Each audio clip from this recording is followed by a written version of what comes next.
From the campus of Providence Day School here in Charlotte, North Carolina, it is Providence Day Chargers varsity football, and tonight the final regular season game and a home game for Providence Day as they take on their big rival and a division game, conference game against the Hawks of Charlotte Latin. Hi everybody, I'm Tim Donnelly. My privilege and pleasure to call the play-by-play for tonight's game.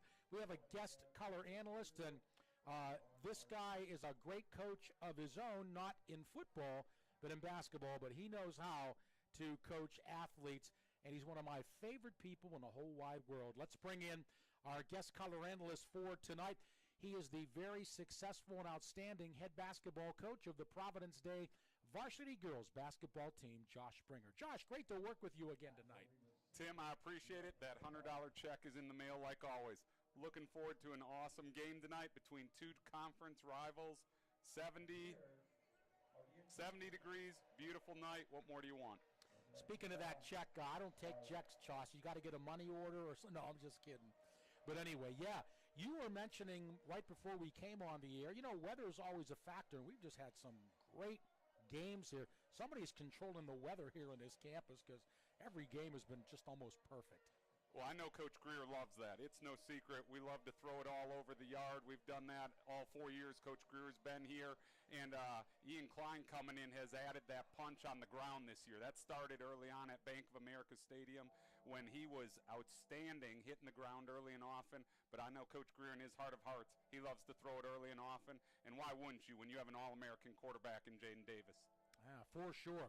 By the way, Zach Kahn, a student here at Providence Day, he's a sophomore. He is our broadcast booth engineer and another one of my favorite young people in the world. Josh, I've been thinking about this question all week long because I knew we were going to be working together, and you've probably been in this situation before as a coach, but last week the Chargers lost a game here against a really good football team. Their dream of another undefeated season is not going to happen. So what does Coach Greer do to get everybody back on the same page? As a coach, what do you do with your team when you went through what the Chargers went through last week in that tough defeat to Raven Gap? Yeah, that's a great question, Tim, and we have had that a few times with our girls program in the last 17 years. And I think the big thing is the season's not over. The big goal is still right in front of them, and that's winning a state championship. And I know this team is hoping to win it all on November 17th. It may be on the road down at Raven Gap, not to put the cart in front of the horse. But sometimes when you take a loss, it really guys pay attention more in film that week, focus more on fundamentals, and then it's a chance right now to close out the regular season strong before the playoffs start next week. Exactly. We're just about set for the opening kickoff. Charlotte Latin will receive. Tim Donnelly with the play-by-play. Josh Springer, our color analyst, broadcast booth engineer, Zach Kahn. The Chargers kick it off, and there it is. It will be returned, and for the Hawks, it's Steele Fletcher. And he's going to be taken down at about the 14-yard line. Very short kick return. Jackson Woodhouse. And also Pruitt McCoy on the stop. 1st and 10 for Charlotte Latin. Let's talk about them very quickly. Josh, they've had a tough season this year. They have had a tough season. They're playing a lot of young players, 2-7 so far to start the year, and trying to get their first conference win of the year. And I think for Latin to have a shot tonight, it's about turnovers. The Chargers have struggled with turnovers the last couple weeks against Christian and Raven Gap, and so Latin wants to shorten the game by trying to control the clock running the ball, and then obviously they got to get some help getting turnovers from the home team. Freshman Troy Logan is the quarterback. He will hand it off to the left side. Not much there. Looks like Neil Savage III getting the carry. It's a short gain of just a yard to bring up 2nd down and 9. Josh, how about a freshman quarterback having to go up against this Providence Day defense? That's something that I'm sure is not a pleasant thought for him this week.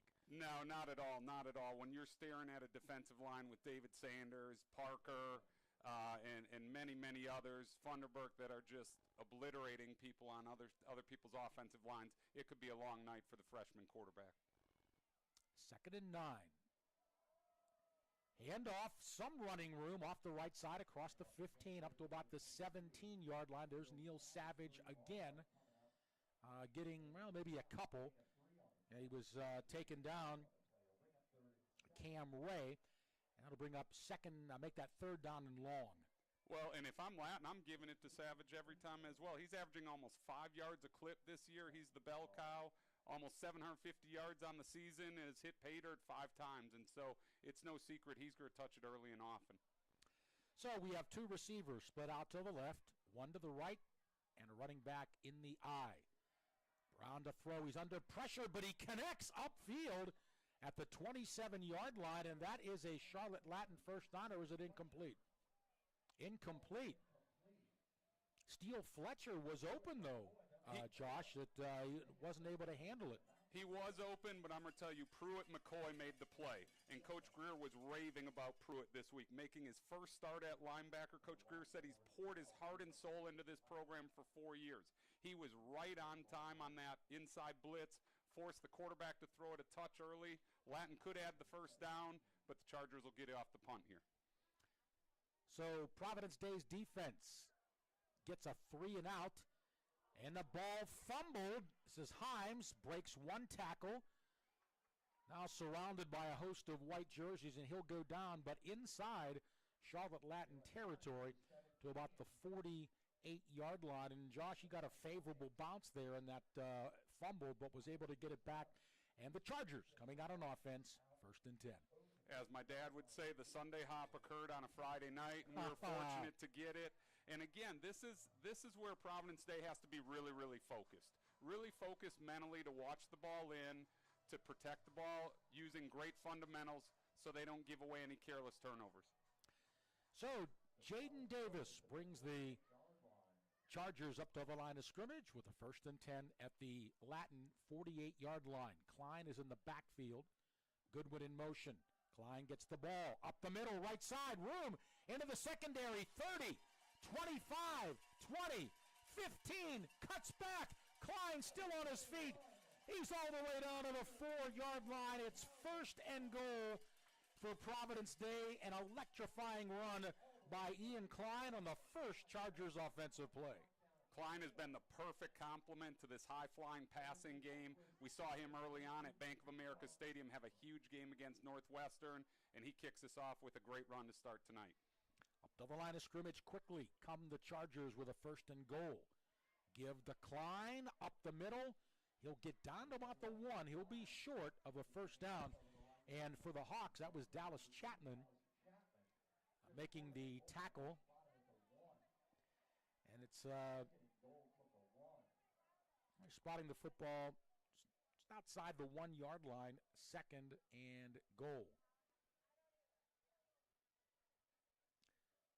3rd play of the drive. See if the Chargers can punch it in. Man in motion. Davis up the middle. Klein, touchdown. Providence Day.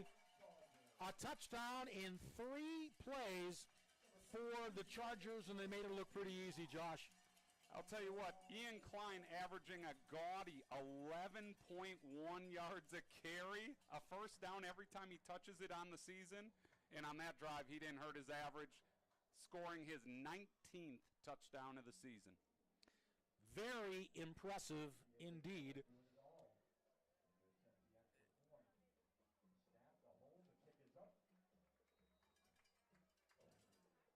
Ben Chavis, the extra point. It was actually Diego Keller, I believe, on the kick. And the reason I know that, Coach shared with me this week, Diego was making his first start at offensive line, and he said he has literally attempted to play every single position on the field this year. Unbelievably impressive. However, not nearly as impressive as this, folks. Diego made a 36 on his ACT. I would take it twice, and not sure I would hit 36. Congratulations, Diego, on an incredible career, making your first start at O-line, and great try on the attempt, even though we fell a little short on the PAT. All right, well, He didn't get that chance because he was a senior tonight now, was he? Okay. So the Chargers get the 6, but not the extra point.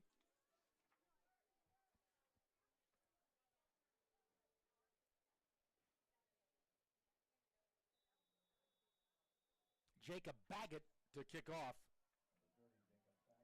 for Providence Day. They make it look easy, 3 running plays. And the kick to be returned. Across the 25, better field position this time for Charlotte Latin. As it was Savage again on the return.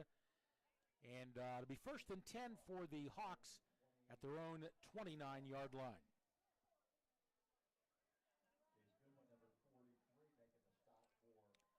So 1-yard run from Ian Klein. And what are you predicting here on this drive, Josh, for the Hawks? I'd be curious to see if Latin comes out with a little play-action pass. They tried running the first series, not a lot of success.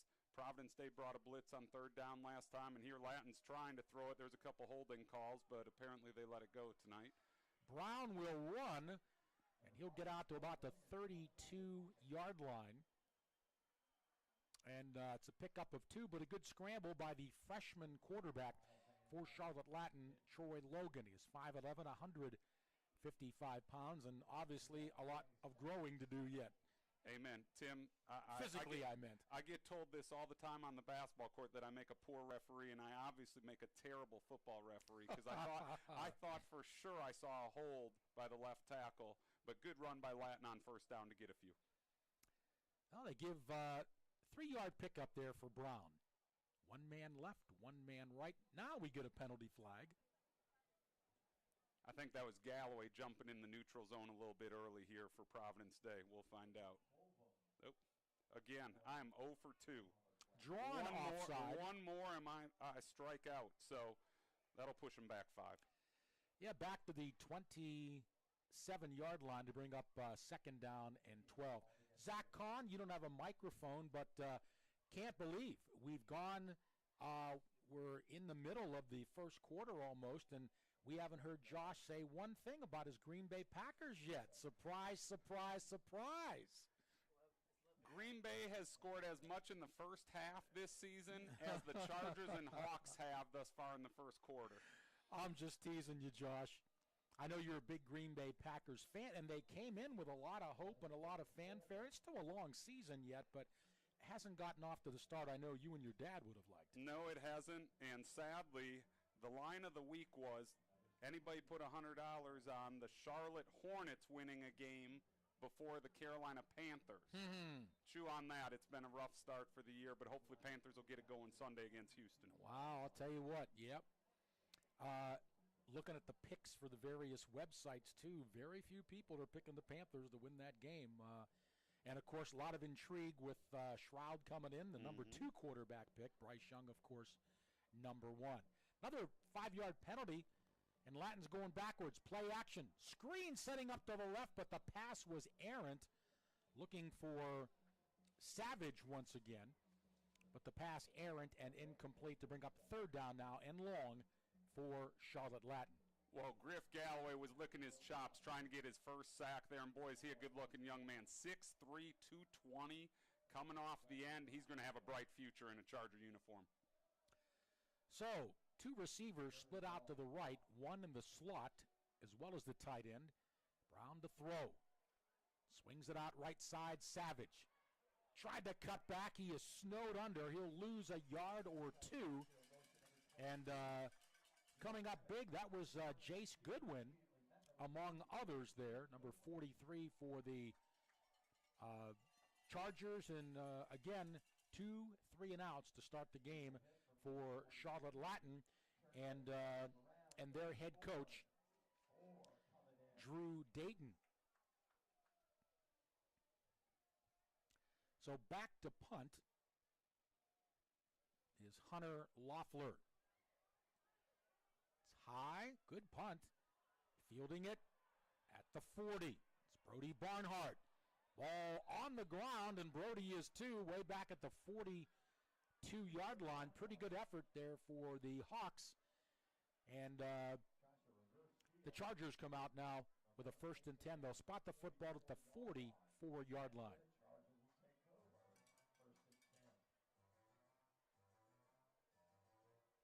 All right, Josh, going to fire these questions at you now. So you're Chad Greer. You got the playoffs starting next week. You have an opponent that hasn't played very well this year. Are you resting a lot of guys? Are you going to keep everybody sharp? What would you do? Well, what it looks like here, Coach Greer doesn't need me to tell him what to do. He's a mastermind on the sidelines here. He's playing his starters. I think he wants them to be sharp, maybe have an outstanding first half would be my guess. Get a sizable lead, and then get some experience for some of these young guys, because you never know when their number is going to be called in a timely situation in this playoff run. Davis's first pass, complete, wide open, Jalen Himes. He's got a first down and more down to the Hawks' 40-yard line. It's a pickup of 16 and a 1st and 10 for the Chargers. Tim, I would look for Himes to have a huge night tonight. The Chargers are playing without big-time playmaker Jordan Shipp, out with, I believe, a broken finger, dislocated finger they suffered last week against Raven Gap. So that means Himes, Gordon Sellers, look for those two guys to get a lot of run this evening. So another first down for the Chargers on the 16-yard connection from Jaden Davis to Jalen Himes. Now throwing incomplete, looking for Himes again, down to about the 27-yard line, and that'll be incomplete, 2nd down and 10. You know, Josh, I was thinking again about all these questions I wanted to ask you and getting some comments here too, but, you know, as fans, we expect these athletes to be robots most of the time, right? Okay, if you play at this level, you're going to play at that level all the time. We're human beings. It doesn't happen that way. Obviously, you know that from being a player and a coach yourself. Yeah, absolutely. How did I sleep last night? How did I eat today? Did I get enough hydration? How was my math test today? What's going on at home? How'd practice go? All those things affect these young people and their potential performance. Klein the carry, 40, 35, 30, first down and more. At the 10-5, he'll go all the way for a Providence Day touchdown. 40-yard scamper, and Klein is running with a 40 tonight against Charlotte Latin. There was a big-time block on that play by number 5, Kyle Van Dam, who decked the Latin defender at the 20-yard line, and Klein just rode his backside to the end zone. Tim, I'm not going to lie, I think I might have scored on that one. That's how big the hole was down the right sideline. All right, Keller's on. Does he get this one? He does! Extra point up and good by senior Diego Keller. And the Chargers now up 13-0 over Charlotte Latin. Hey, we're getting some shout-outs now on the chat screen. Wendell Welter in California watching. Wendell, it's always good to hear from you. Also, Betty Thomas says a little more volume, please. So we'll let Zach take care of that. Thanks, Betty. And Calvin Shepard also says not much volume and only hearing one voice. So we better get that corrected.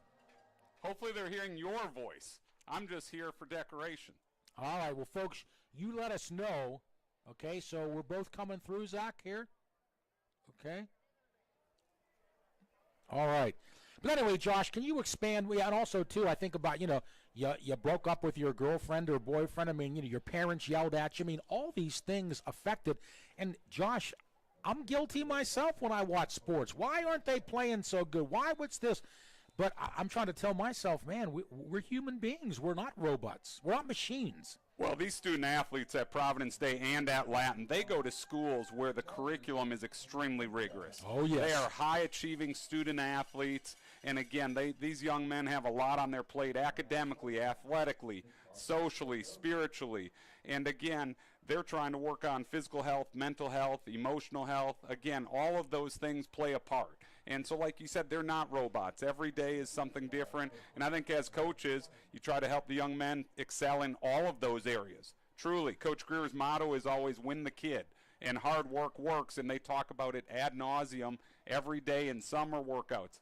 preseason. And again, he does an amazing job. He and his staff, they do an amazing job of winning the kid and helping set these guys up for success in all phases, not just on the gridiron. Yeah, for sure. That's well said, Josh. Thank you for expounding on that, because I had been thinking about that this week. All right, 1st and 10 for the Hawks. Brown swings it out, pass complete. And some good yardage there. Quentin, I beg your pardon, that's Carson Clutter.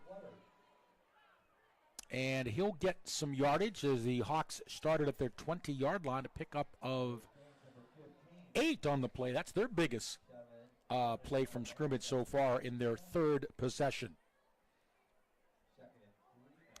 Well, Matthew May says he's watching from Australia. Timey Kangaroo Down Sport. I have been there twice, Tim. Amazing, amazing place, folks. If you get the chance, check out Sydney and Melbourne. Swing pass, left side, some room, maybe a yard, slipping and falling. That was Steele Fletcher's. He was trying to get the first down. And I think he's going to spot him about at the line of scrimmage. They're going to give him a yard. So it's going to be 3rd down now and a long yard to go. When your first name is Steele, you know he's a big-time player. As a freshman already, 30 catches on the year. He's going to be a weapon for Latin for a long time as a freshman. Well, his name does bear resemblance to a very successful professional football team, the Pittsburgh Steelers, right? Amen. All right, pass out complete. Initial first down for Charlotte Latin, and Brown held in there very well. And he flung it out to the left side to Joe McGirt, and that's an initial first down for Charlotte Latin. And for the Hawks, Josh, I can see why they're high on this freshman, Troy Logan. Well, and they've had some success with Logan in the short passing game. Obviously, it's very difficult to keep the Providence Day defensive line out of the backfield. So to combat that, they're going to a lot of quick-hitting, short passing plays here. Betty Thomas says our volume is much better now. So, Zach, thank you for that. As the Hawks, with their initial first down, they're out to the 33-yard line. Logan hands it off right side, looking for something, but not much there. In fact, losing yardage there was Savage. And that Providence Day defense closing down quickly. Jace Goodwin leading the charge there for a loss of 1. You know, this has to be a unique game for Coach Greer. He played at Latin back in the day, Tim, for the legendary coach Larry McNulty, and then coached on that staff for several years. And so I'm sure he's got a lot of different emotions tonight, obviously for the Chargers, and then staring over at the school down the road on Providence Road. That's awesome. Yeah, Matthew May watching from Australia. Hello, mate. And we got some more shout-outs coming up, and we will definitely be answering those. All right, little razzle-dazzle. Look out. On the end around, another big loss, as the Chargers had that covered so well, as it was Brody Barnhart, Braxton Winston, shutting down Steele Fletcher. He just had no room to run. Well, the Wolfpack Nation's going to be ecstatic when Brody Barnhart shows up on campus in a few months. He has been everywhere this season. He's an unsung hero in my mind, but you watch him, he's catching kicks. He's playing linebacker. He's even run a couple touchdowns this year. He is so versatile and plays with a ridiculously high motor. It's going to be so fun to know that he's staying in the state, as is Jordan Shipp. And so 3rd down now at about 19. And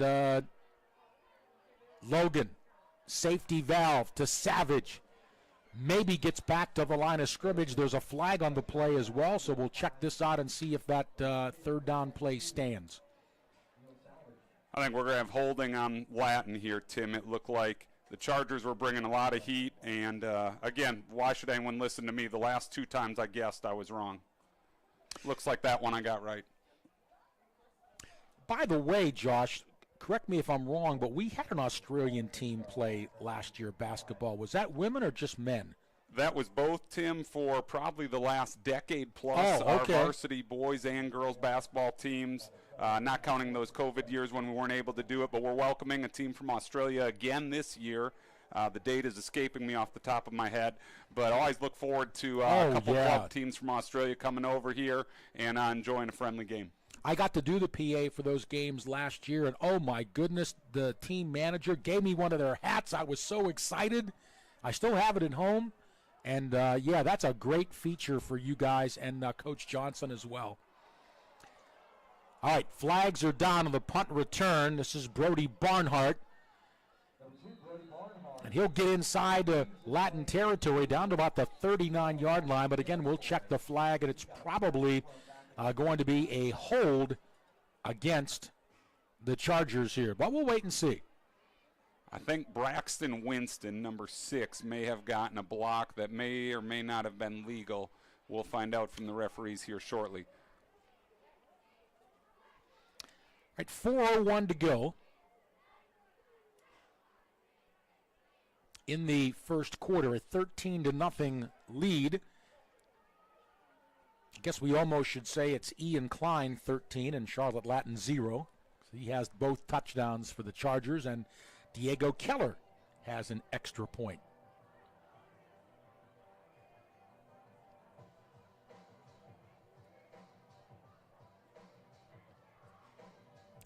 So the penalty is against Providence Day.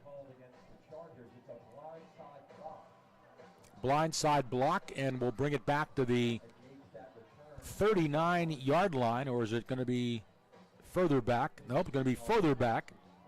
That's where the flag was thrown, the 39. Yeah, Tim, I'm almost certain that was the one on Winston there. It was a heck of a block if it was legal, trying to free up the returner, but unfortunately not quite legal. Winston's been a heck of a player for the Chargers. He's got an offer from Duke, playing corner for us, a shutdown corner all season long. Look forward to watching him through the rest of the season as well. All right, Jaden Davis remains the quarterback, but the football is brought all the way back to the 24-yard line, and that is where the Chargers will put it in play, 1st and 10.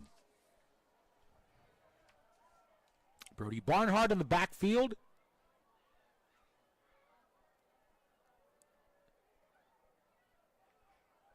For Providence Day. Man comes in motion. On the swing, it's Himes. 25, 30, 35. Himes down the left sideline. He might go. 30, 20, 10. Touchdown, Providence Day.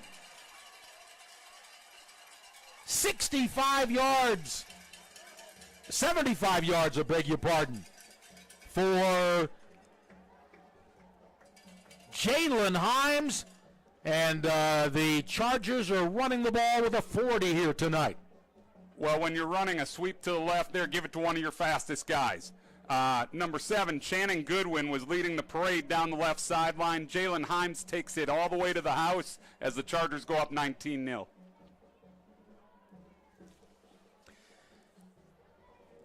right, Davis Dudley now on for the extra point. And the extra point is good. So the Chargers have put 20 up on the board here in the first quarter of play. And Josh, more questions. That's why I love somebody like you that knows what's going on. But, I mean, we do know that, of course, Jaden Davis is going to Michigan, as is Channing Goodwin. And Michigan football's in the news right now. They're ranked number 2 in the country, but now they have a scouting dilemma scandal going on. And then the FBI is also investigating one of their former assistant coaches for getting into the unauthorized email. So just kind of wonder what Jaden and Channing are thinking about all that right now.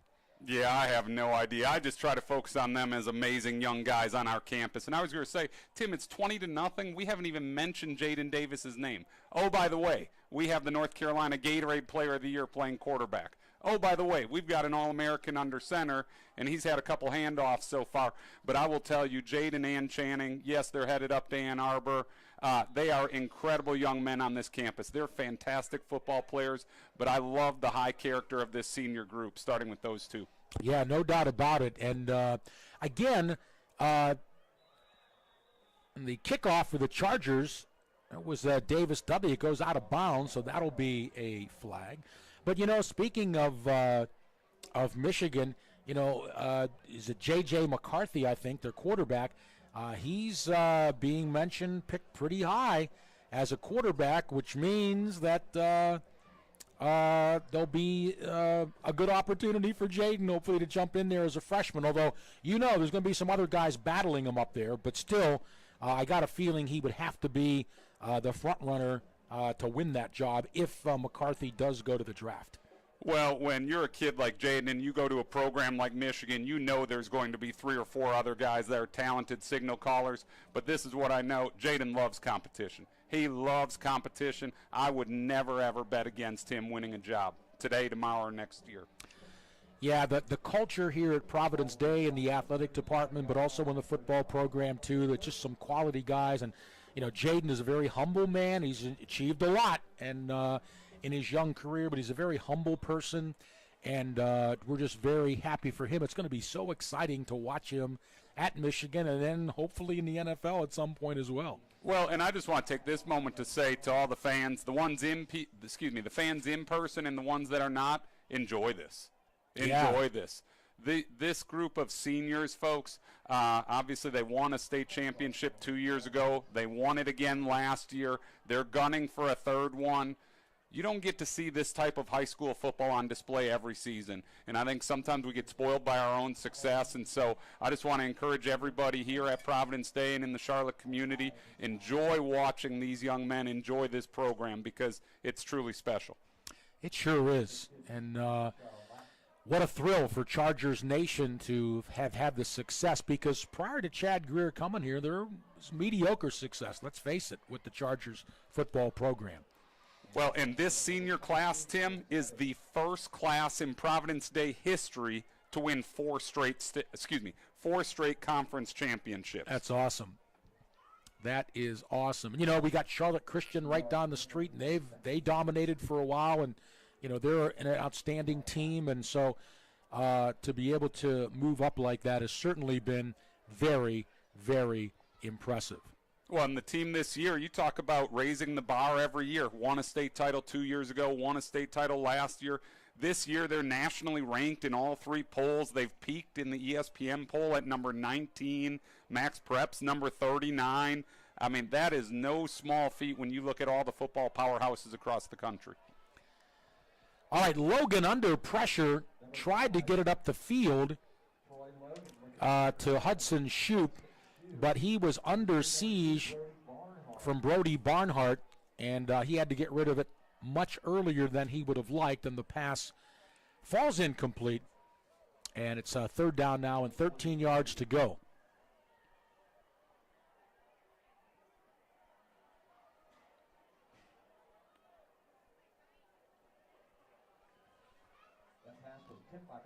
Troy Logan, the freshman quarterback. You can see he's got some talent and ability. On 3rd and 13, dropping back to throw, has some time this time. Looking. Now he'll run. He'll just run out of bounds, maybe getting back to the line of scrimmage. Great play in the Chargers secondary. There was nobody open downfield. There was nowhere to go, and big old Chase Jackson was licking his chops trying to get a shot at the freshman quarterback. He made a smart business move, Tim. Stepped out of bounds right there. Oh, yes. So, again, the Hawks forced to punt. This is Hunter Leffler. It's his 4th punt of the game already, and we're still in the first quarter here. A little bit of a high snap, but he gets it away. He's been booming him well. Ball takes a great Charlotte Latin bounce into the arms of Barnhart. And he's in trouble to the right sideline and finally knocked out of bounds at about the 24-yard line. What a great bounce there for Hunter Leffler. And the Chargers will start in their own territory, still relatively a decent field position. I guess they're going to spot the ball at about the 25-yard line. Tim, you mentioned it. The Hawks have punted 4 times, and their best player tonight has been their punter. And the kid has been unbelievably impressive. 4 deep kicks, high spirals, almost no return yards from the Chargers off of punts. Kudos to the Latin special teams in punt coverage. Oh, yeah. That's been a real big bright spot for them here in the first quarter. One of the few. Amen. But definitely one. So Providence Day with a 1st and 10 at their own 25-yard line. They lead 20-0. Tim Donnelly with a play-by-play. Josh Springer, our color analyst, and Zach Kahn, our broadcast booth engineer. Swinging it out left side, cutting back with a good move. Channing Goodwin, one of those 2 Chargers heading to the Wolverines of Michigan next season. And it's good enough for a first down. 11-yard connection from Jaden Davis to Channing Goodwin. I like that play a lot, Tim. You've got a guy in Goodwin who's been a star here the last couple of years, almost 800 yards receiving on the season, almost 100 yards per game, and he's hit pay dirt 9 times. He hadn't touched it yet tonight until that one, so good to see him going early. 1st and 10 for the Chargers at their own 36. Davis to throw. Screen set up, complete over the middle. 40, 50. Inside Latin territory, still on his feet, is Brody Barnhart. And that screen was set up very well for about a 23-yard pickup, but it's another Chargers first down. There was a convoy for Barnhart. 3 linemen in front of him when he caught the ball, getting a nice 23-yard gain across midfield. And the first big truck in front of that convoy was David Sanders, and you don't want to be facing him in the front of that convoy. David Sanders, the #1 player in the country, folks, by Max Preps, ESPN, Rivals rankings. Incredible, incredible player, playing left tackle for us right here. Plays on the defensive line as well. And again, one of the most athletic guys I have ever laid eyes on. He's 6'6", 250. I'm sure he'll keep putting on some weight as the years go on. And a gentle giant in the hallways, in the lunchroom, on the field, it all turns different. I mean, he is an animal on both ends. He's incredible. He's impossible to block as a defensive end. How would you like to have David Sanders as your left tackle protecting your blind side? That's the reason he's the #1 player in the 2025 class, Tim. Yeah, and again, also keep in mind when it comes to David Sanders, he's not a senior, he's only a junior, so he still has another year of high school football. 2nd down and 3. A lot of time for Davis. Over the middle, complete. 20, 10, to the left sideline, touchdown. Providence Day. Gordon Sellers. 35-yard touchdown pass. And I tell you what, yards after catch, man, nobody does it better than the Chargers special team players. So the first time I saw Gordon Sellers, no joke, I'd seen him a bit on the football field last fall, but he had a basketball game, and they were playing right before us on the road, and they threw an alley-oop to him the second play of the game, and he flushed it. And, Tim, I turned to my assistant and said, "Who is that?" And somebody said Gordon Sellers. And you can see that extreme athleticism on display. He's had a huge year for the Chargers because everybody knows about Ship. Everybody knows about Goodwin. But Gordon has found himself open and been an outstanding #3 this year. He and Himes have done an outstanding job because you can't double everybody. And so if you want double Ship, I know he's out tonight. If you want double Goodwin, that leaves Sellers singled up. That leaves Himes singled up. And there just aren't enough corners secondary on most teams to match up with this prolific receiving core. And the thing I like best about Gordon Sellers, he's only a sophomore. So he's got 2 more years yet. And, you know, we do have Channing Goodwin and Jordan Ship heading out, so we need somebody to come up there. And I think Gordon Sellers, Jalen Himes, already some players who are going to jump in there and take up that slack. So the Chargers now, 27-0 lead with 29 seconds left here in the first quarter of play. By the way, Josh, you know, I love this area. You know, I've was a stringer for high school sports for the Charlotte Observer for many years. And I remember 10 years ago, I interviewed Daniel Jones of Charlotte Latin. They lost to Davidson Day in the state football championship. The game was played over at Charlotte Christian, and I never thought Daniel Jones would be in the National Football League, and I interviewed him. Also, about 6 years ago, I was asked to do the public address for a Davidson Day football game. Sam Hartman was playing, the quarterback there. And, of course, he was at Wake Forest and then Notre Dame. So, we've got a lot of good football players. The Aquaro brothers are with the Detroit Lions for Marjorie Kell. We could go on, but, this area is producing some big-time football players. Let's not forget about number 79 for the Carolina Panthers. Big Icky right now, that first-round left tackle from a year ago as well. By the way, what high school did he go to? Was it Garinger? Wasn't that where he went, Josh? Garinger High School?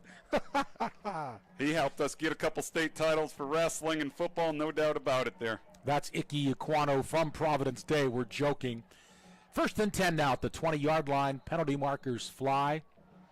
And, Josh, if this keeps up, we're going to be into the running time scenario here. So we may get home a little earlier tonight. Tim, I was thinking it. You said it out loud. But the magic number is 42, and when it's 27-0 at the end of the first stanza, that could happen. Obviously, that could happen. And, yes, once it hits 42-0, or there's a spread of 42-plus, whenever that might be, I believe it's in the second half, then there could be a running clock. And, again, I know Coach Greer's hoping to get a lot of these young guys in to get some valuable experience. It's one thing to watch film. It's one thing to go through the scout plays. But there's nothing like strapping the helmet on a Friday night and getting those game experience and reps. Mm-hmm. So 5-yard penalty against the Hawks. They've struggled there with these illegal motion penalties, illegal procedure penalties. I think it's Savage off the left side, 1-yard pickup. It's just so hard to try to penetrate that Chargers defensive front. Griffin Galloway there to make that tackle. We got another flag here, Josh? Tim, I am convinced Latin is struggling with some of the motion penalties because of the raucous crowd. It is lower school night tonight. Okay. It is senior night, and the home stands are buzzing.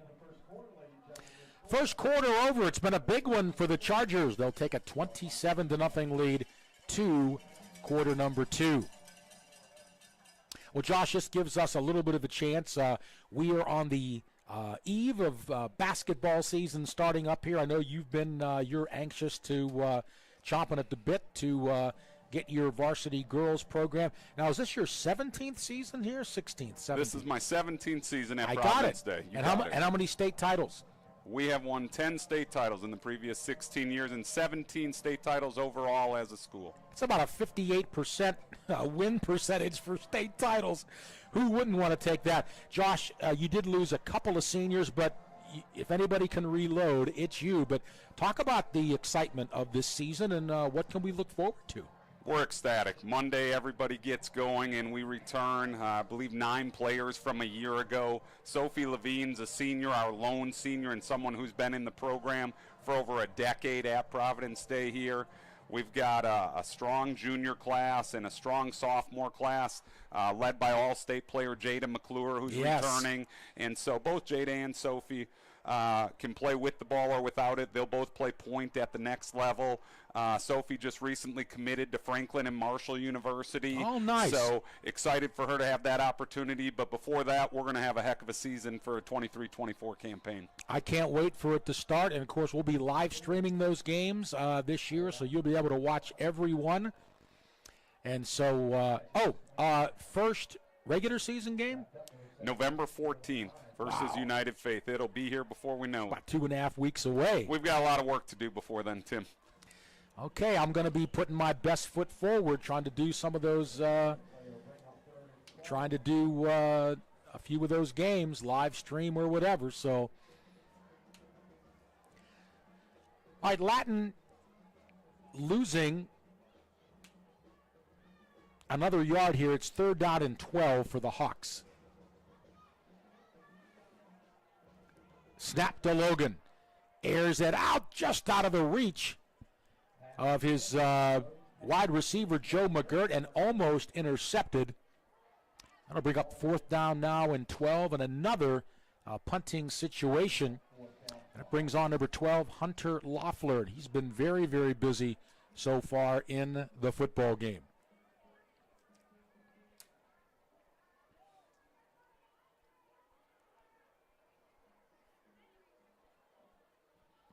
Josh, pardon my ignorance, but who won the state title last year? I can't remember. In girls basketball? Yes. Raven Gap did. Okay. And that's who we lost to, right? That's correct. Yeah, right, we lost to them in the semifinals. So we lost to the eventual champion. Nothing. And I'll tell you what, I remember you guys were down in that game, and you made a big run to get back pretty close there before finally succumbing. But we were down big early, and it was a nice comeback run there. I was really proud of our kids. They really, really grew in the second half of the season, came together really well. And, again, all you want to do is play your best basketball at the end of the year. Obviously, we want to win the last one, and that's our goal again this year, to win the conference and win the state championship. And so we're going to get hard at it on Monday. All right. Well, we also have some shout-outs. Calvin Shepard is watching Ian Klein from Alderson, West Virginia. And Calvin, I was born in Pittsburgh, and I almost went to Alderson Broadish College. I went down there for a visit, and the only thing that stopped me from going there is they wanted me to come to summer school to kind of prove myself. I'm like, whoa, wait a minute. I mean, why wouldn't you accept a guy with a 1.8 grade point average coming out of high school? Long throw, and it's a touchdown for the Chargers.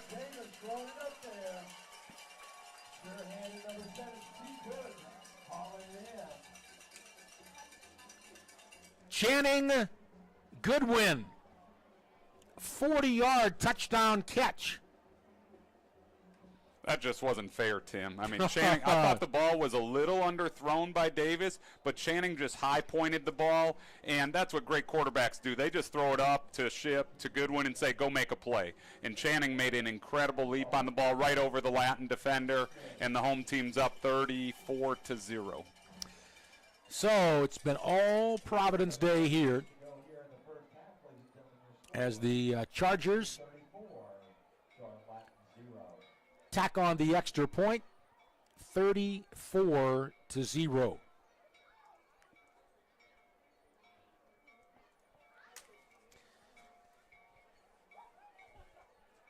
So it's been all Providence Day here. But anyway, Calvin, so I'm well familiar with Alderson Broadus. And, yeah, they wanted me to go to summer school. I kind of wanted to start, so I ended up going to community college.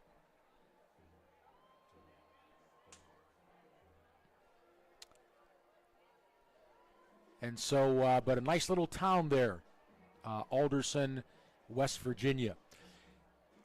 Josh, what's your status for color analysis in the playoffs here? You know what? To be determined. Okay. Day to day. So, to be D, right? That's okay. right. That's right. On that note, though, Tim, obviously this is the regular season finale. We've been told that next Friday the Chargers will be hosting a state quarterfinal game, opponent to be determined, and then if we were fortunate to win that one, would play the semis on the 10th, and then hopefully win it all on the 17th. Yes.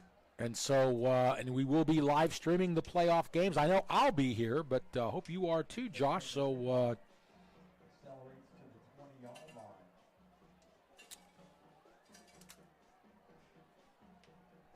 as Davis Dudley kicking off there, and the Hawks will take over at their own 20-yard line. Tim, I love seeing Davis kick deep. I love seeing Davis knock in those extra points for a guy with a strong soccer background. You know, all these football teams, they want to recruit soccer players with strong legs. Of course, Davis's dad, Dan Dudley, legendary soccer coach of the Providence Day boys and girls soccer programs. So thrilled to see Davis having so much success on the gridiron. Logan's pass incomplete up at the 30-yard line. Nearly intercepted, 2nd down and 10. Congratulations to our Providence Day girls and boys cross-country team winning the state championship today. Another big trophy for Providence Day Athletics. Congratulations to the cross-country team for that. Incredible job by Ben Hovis. He was an incredible runner here, and now as a coach over the last 20 years, they have been a championship program year after year after year, and he just knows when to get those kids to peak at the right time. So again, huge shout out to everybody. Girls program, boys program, love starting off the fall with 2 state titles. Swing pass out to the left side, minimal gain there. That was Steele Fletcher. And I tell you what, when you look at this Latin lineup, Steele Fletcher, freshman, quarterback, Troy Logan, freshman, Hunter Loeffler, only a sophomore, a Cooper Holland, a freshman. So they got some young players they're building with, for sure. Yeah, it's such a difficult jump for any of these players. When you're an outstanding middle school player, then to make the jump to varsity, and then to play varsity against one of the top teams in the country, there's no doubt there's going to be a major learning curve. All right, we have a timeout right now for Charlotte Latin. 34-0, the Chargers on top and in command. I'm Tim Donnelly with a play-by-play from Providence Day, joined by the outstanding head basketball coach, his 17th season coaching the varsity girls basketball team here at Providence Day with 10 state championships, Josh Springer, and an up-and-coming broadcast student, Zach Kahn, is a sophomore student here. You know, Josh, we have a wonderful program that's been implemented by Nancy Beatty, our very distinguished athletic director here at Providence Day. They bring in some quote-unquote professionals, but they bring in some students. We work with the students. We train them. They get some on-air experience, and I think it's a real win-win program. I'm excited about being a part of it. I truly wish I had this opportunity in high school. Truly, it's incredible. I'm looking over here watching Zach. I don't know what half those buttons do over there. He's got about 9 windows open over there, making us look good. But really, when you want to have an opportunity in sports broadcasting, production, and you're right, Zach is a rising star, and what better way than to get experience for 1, 2, 3, 4 years with the plethora of sports that Providence Day offers and supports. David Oliver setting everybody up, looking good. I mean, it's a golden opportunity for any students in our Providence Day community. Yeah, it's really great, and I'm excited to be a part. At my age, my window for the major leagues is kind of closed, so I just want to train these young kids, and in 10 years when I'm drinking my Geritol, sitting on a lazy boy, seeing these guys up with ESPN, I'll be real happy. Amen. And like I said, Josh Springer, I always refer to Josh as Providence Day's Gene Auriemma. All those titles for UConn, and Josh pretty high on them again this year too. Paige Becker's coming back from injury. Ozzie Fudd, they're going to be in the mix at the end. How old is that Paige Becker? What grade is she in now? I believe she's a senior, Tim. Okay, wow. She only has one more year left. Okay. Great punt return by Pruitt McCoy, and he's in the red zone. And the Chargers are back in business now, deep inside Charlotte Latin territory. Tim, you saw the sideline explode, and you know why the sideline exploded? That tells you what those teammates think of Pruitt McCoy getting that opportunity. I mentioned in the pregame that Coach Greer said he pours his heart and soul into our program every day for 4 years. Of course, his lovely mom works in the library. Jeanette McCoy is a rock star up there. And so thrilled for Pruitt, thrilled for the entire family there. Well, I'll tell you what, on that punt return, he was the real McCoy. Did you think of that one on your own? Josh, that's what makes a broadcaster successful, those little catchphrases. So, hey, by the way, Josh, at halftime, too, I want to make sure, remind me, because I want you to direct our audience to the Pearl Report so they can listen to your Josh is an upcoming coach broadcaster. All right, Brady Barnhart wheeling and dealing to the right side. Touchdown! Providence Day. 17-yard touchdown run for Brody Barnhart. Man, he was dodging, weaving. I don't know how he got out of trouble right there.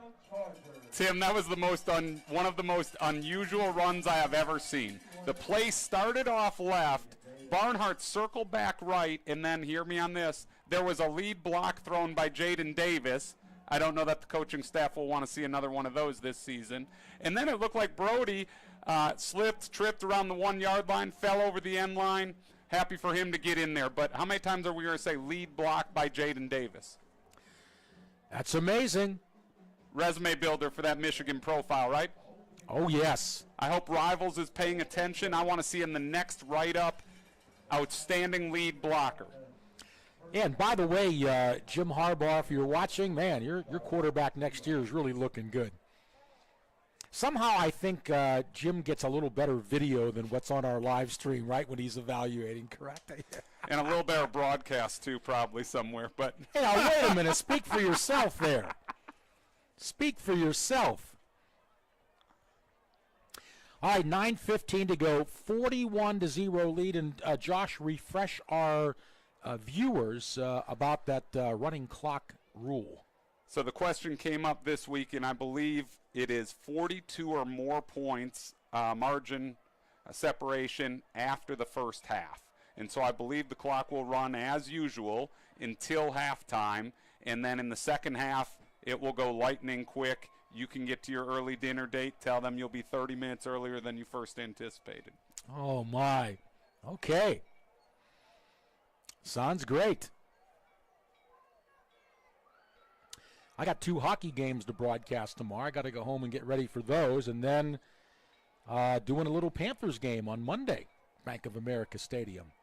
So working with Eugene Robinson. So looking forward to that. I'm just this weekend. I'm just blessed with outstanding color analysis. Stay hydrated. Keep that voice fresh, Tim. Oh yeah, Earl Grey's black tea. That's what the experts recommend. Keep that voice good. All right, Dudley to kick it off at the 10. Going to be returned. This is Steele. And rumble out to about the 30-yard line. Good return for Steele Fletcher. And the Hawks have had very minimal offensive production. I think just 1 first down so far, Josh. Yeah, one of the things I just love, again, we can talk about Jaden's passing or his lead blocking like we just did. The game's 41-0. Your All-American quarterback runs out to the middle of the field to high-five the kicker. If he does it in a 41-0 game, you know he'll do it in a 24-21 game. And when your All-American quarterback does that, that radiates to everybody else wearing a blue jersey tonight. Oh, yeah. Yeah, Jaden's a real leader, just a nice, personable young man. Wishing him all the success starting at Michigan and then hopefully in the National Football League. All right, 9:05 to go. We're still pretty early in the second quarter, and the Chargers have put up 41 points. All right, the give. Up the middle, Savage meets a stone wall. Probably will lose a yard.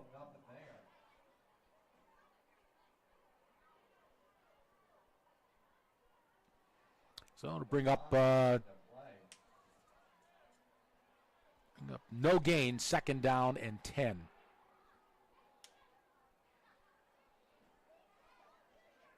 By the way, I got a story I'm embarrassed to say, but I'll do it anyway.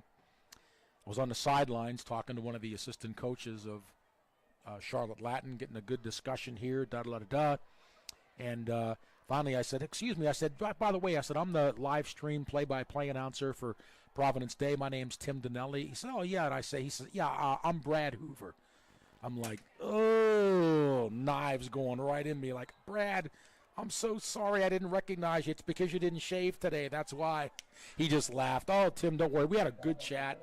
And he is so thankful. He thanked God for being able to make an NFL team. He said he just loved every minute of it and was so thankful and grateful that he got to play several years in the National Football League. And he was one of the most popular Panthers players when he was playing. Remember, he got the ball and whoo in the crowd. Number 45, early and often. Yeah, bulldozing some holes. Yes, he was.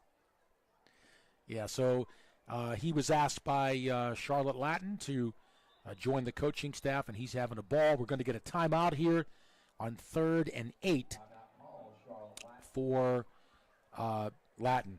Josh and Zach, quick story too. You remember back in August that Providence Day was fortunate to be selected to play in the first high school game ever played at Bank of America Stadium against a very outstanding opponent, Northwestern. Chargers pulled it out, and they got to go to the stadium to do a walkthrough the day before, just like the NFL guys do, right? And I was privileged. Riley Fields, who's my longtime contact there, called me up several days before and said, Tim, will you be the stadium, the press box PA announcer? Not the stadium one, but in the press box where you do all the stuff for the media. And so just like the Panthers have. So I did that. It was so cool.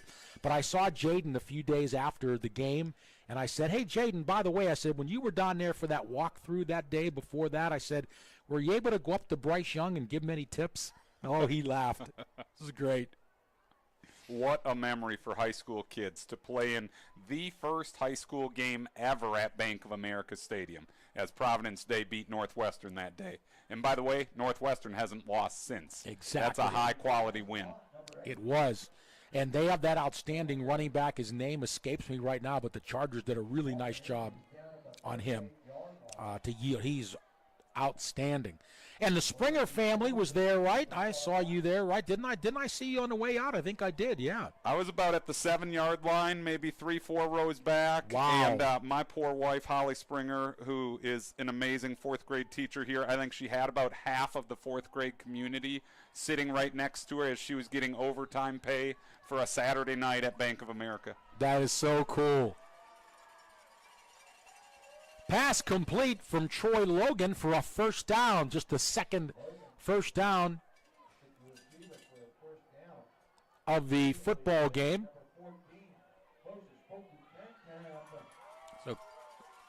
So the Chargers yield their second first down, and Latin with the football now at the 44-yard line.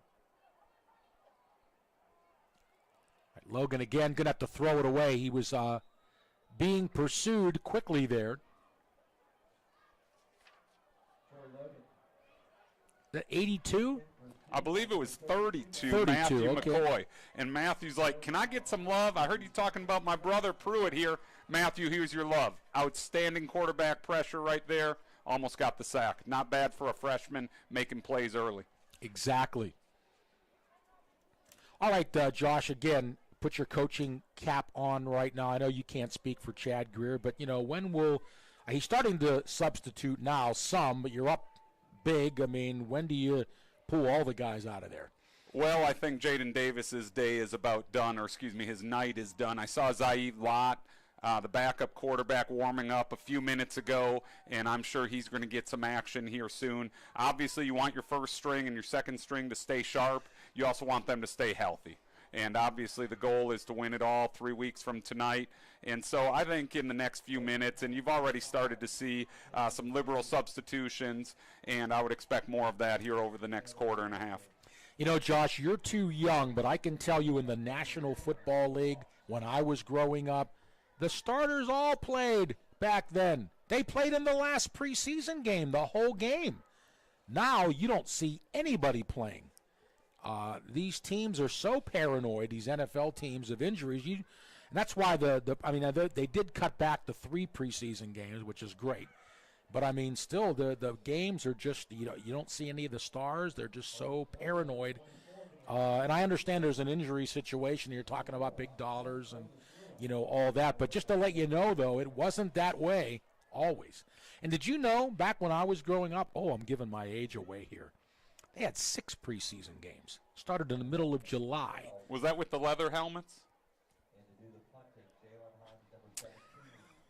Hey, Zach, are you available to do color analysis next Friday night? Are you? Good. Okay, great. All right, leather helmets. Thanks a lot, Josh. Latin could not convert on third down, so that brings on the punter. And he's been very good. And up the field comes Pruitt McCoy. Will run it up close to the 40-yard line. And that is where the Chargers offense will put it in play. 1st and 10, and will we see backup quarterback Zaid Lott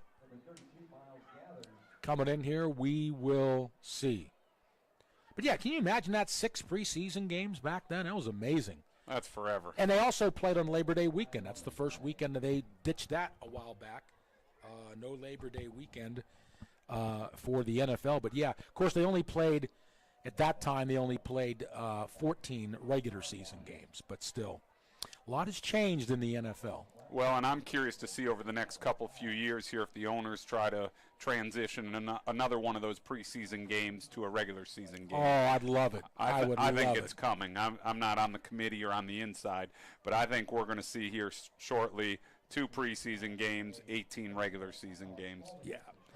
The NFL knows these preseason games, the ratings are terrible, and so, yeah, that would be beneficial. And by the way, I will defend my age a little bit. Just remember, one of the best announcers out there is in his 70s, mid-70s, Al Michaels. Legend. Both of you are halfway to your goal. I know that. Oh, my. Of course, Vin Scully did it till he was 90. I need to give a shout-out to my man in Milwaukee. I grew up a Wisconsin guy. You know that. Bob Uecker. Oh, yeah. Bob Uecker. 50 years as the broadcaster for the Milwaukee Brewers. Yes, he starred in the movie Major League. One of my all-time favorites. Yes. He missed the tag. Remember that commercial, Josh? I do. All right, the Chargers are backed up now, deep in their own territory. And it is Zaid Lott, the quarterback. No, beg your pardon. No, it is still Jaden Davis. Pass up the field, complete. I think it's shy of the first down.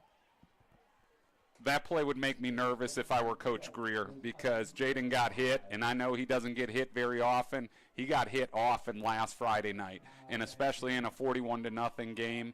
Obviously, he's getting his reps, but the last thing we want is to see number 1 down on the ground. But fortunately, no injury there for Jaden Davis. But, yes, I agree. Now he's coming over to have a conversation with Chad Greer. And he will come out now.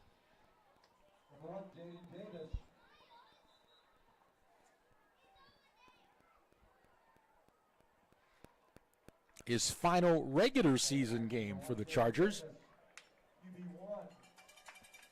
We don't have enough time to rattle off all of his accolades. North Carolina Gatorade Player of the Year from a year ago, All-American, again, trying to be a repeat North Carolina Gatorade Player of the Year, Michigan commit.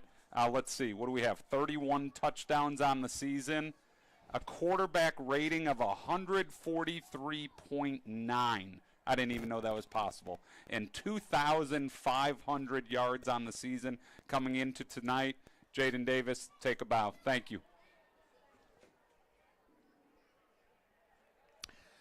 By the way, 158 is as high as you can get, correct? Quarterback rating? I believe so. Okay. So we have a timeout on the field. All right, Josh, let's also talk a little bit here with 5:06 to go in the second quarter. A lot was made last week about the Chargers losing that game in the trenches against Raven Gap. They had bigger linemen, bigger offensive and defensive linemen. So, there's a good possibility that the Chargers are going to play them again. So, if you're Coach Greer, then how do you combat that? What's your game plan? Because, again, that was mentioned a lot in the media this past week when the media was breaking down that game. And the Chargers have a good offensive and defensive line, but size-wise, those Raven Gap guys, they were a little bigger. So what do you think? How do you combat that? Yeah, I have no idea what coach is going to try to do schematically. A couple things I saw at the game. You hit the nail on the head. Raven Gap has some huge guys on both lines, and at any level, winning in the trenches is paramount. One of the things I saw is that the corners for Raven Gap held up fairly well, and again, we had an early touchdown with Ship. making an outstanding play, but then Ravengap controlled the game through the trenches for the majority of the game. I think we've got to be able to get the running game going. We didn't get much running game going last week against Ravengap. And then the next thing I would say is, do we put more guys out in the pattern, or do we keep somebody in to block? Do we keep a back in to block? Do we chip with a tight end to try to give Jaden some extra time to find those electric receivers? Again, I'm not a football coach. I'm not going to pretend to be. But I think those are some of the conversations that will happen in 3 weeks if we're fortunate to get back to see them again. And that's all I was looking for, just some variables, some possibilities of how to combat that. And if there's anybody that can do it, it's certainly Chad Greer. One of the best offensive minds around. Obviously coached his boy at Davidson Day. They put up ridiculously gaudy records with Will, winning state titles there, and now has done an incredible job at Providence Day here in 4 years. And, of course, Chad was there as well with Sam Hartman and playing for Notre Dame this year, and I'm sure an NFL draft pick. Oh, one other guy that I told you I got to interview too, you'll love this, was Drake May. But I interviewed him for basketball, not for football. He was playing basketball even his senior year at Myers Park. He was playing. I had to cover a game, and I interviewed him, not about football, but about basketball, yeah. Well, I'm going to go out on a limb and say he made the right decision sticking with football there long term.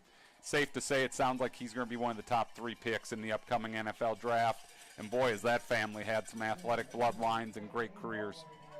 Yeah, he's, right now it's Caleb Williams, the first quarterback, and it's Drake, number 2. So we'll see if that holds. But because Caleb Williams is an incredible talent. Pass complete. Godwin weaving. Still on his feet. He's all the way down to the Latin 29-yard line. The first down and more for Providence Day. Well, Lott with a great pass over the middle to Goodwin. Lott's got an 80% completion percentage on the year. All right, and obviously a quarterback rating of his own of 114 going in tonight. Great to see him getting valuable reps here in the first half. For sure.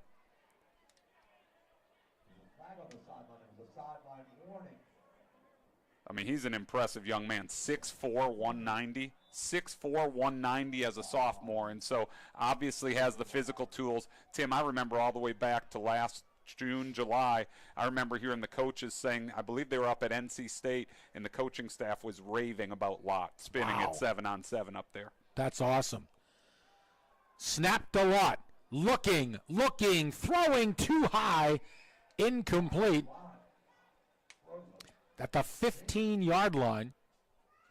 And his intended receiver was Jalen Himes, 17, incomplete. I've got a question for you, though, Josh. How come Zaid Lott is 3 inches taller than Jaden Davis, but 10 pounds lighter? Genetics. I have no idea. Jaden must have really be beefed up down there, that's for sure, yeah. Yeah, Zaid Lott is listed as 6'4", 190. And Jaden Davis, 6'1", 203. Well, and to that point, I want to give a shout-out to Evan Gates and Tom Caruso, our strength and conditioning coaches here. And I know they work closely with Coach Greer and the football team. And any elite, successful football team, they embrace every day attacking that weight room. And our strength and conditioning program, PDS Power, is phenomenal here. So big shout-out to Coach Gates and to Coach Caruso, because as you mentioned, some of these guys may be a little lighter as freshmen and sophomore. But when they walk out of here as seniors, they're ready. They're ready physically to step on that college campus. Got to be. 3rd and 1 now for the Chargers. Lott hands it off. Aiden Gallows, first down and more, still on his feet inside the 10. And it's 1st and goal for Providence Day at the Charlotte Latin 8-yard line. Tim, I'm thrilled to see Aiden get a carry there. He's battled a hamstring injury for a good part of the season. Awesome young man who had a lot of valuable carries as a backup running back last year. Good to see him healthy. Good to see him plowing ahead for a first down. He can be a key cog to give Klein a little spell here the next couple weeks for a deep playoff run. I'm glad he's healthy and looking sharp. I'm with you. And only a sophomore as well. So first and goal for Providence Day. And the score here would push them over that 42-point running clock threshold. Left side. It's close. Lucas Santweir. Is he in?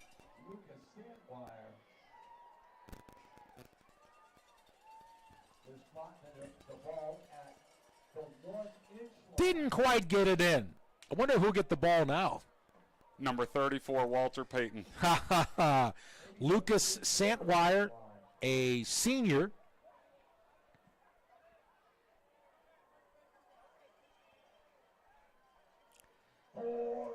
And he walks in standing up. Touchdown, Providence Day. Lucas Santweir with just $1:22 to go in the first half. So, Tim, on the roster it says Lucas, but every guy down there calls him Thor. And he looks like Thor with that long blonde hair. That's Just funny. picked up an offer from Greensboro College in the last couple weeks. I had the chance to meet his mother last night as the football team was having an all-senior party and a really, really special event where the seniors gathered for an incredible smorgasbord and shared some special memories about their Providence Day years. He epitomizes toughness. So awesome nugget for Coach Greer to hand off to Thor here. Thor, way to roll in the end zone. 48-0 now. The Chargers on top. And most of the starters are long gone now in this one. And we'll have that running clock in the second half. Josh, dumb question, okay? But answer it anyway. But girls basketball, do they have any weightlifting stuff, or is it just all staying in shape, aerobics? Absolutely. We strength train. We strength train with Okay. Coach Caruso All right, and Coach Gates throughout the summer, multiple days a week. We just finished up our preseason strength and conditioning program. Absolutely. It's a major part of injury prevention. Okay. It's a major part of a strong core and strong foundation. And then building that aerobic and anaerobic endurance systems. It's no secret, the game of basketball, you need to be fit, running up and down the court. And so we try to build that foundation so that we're ready to go come October 30th here. And is it just dumbbells or all kind of weights? We are really fortunate. We are really fortunate to have a lot of nice toys. We've got kettlebells, we've got TRX, we've got tires. We have got, again, so many nice toys out there that Vertimax jump. So, again, Coach Caruso and Coach Gates do an outstanding job of implementing that curriculum. And, again, as certified strength conditioning coaches, I think that's really, really important as well, that our student athletes are getting the best of the best by people who are trained and certified to do that. Mm-hmm. Well, that's good to know, and I echo that. The injury prevention, I can only imagine how that helps. Yeah, absolutely. Everybody wants to be healthy out there, and so much of what we do and, Coach does in the training facility is, again, bounding, plyometrics, strength, nutrition. All of that education is so vital. Everybody loves to throw and catch the football. Everybody loves to make three-pointers, but we can't do any of that if we don't have a healthy foundation. Exactly. And, of course, all the athletes here at Providence Day utilize that as the very wonderful facilities here at Providence Day.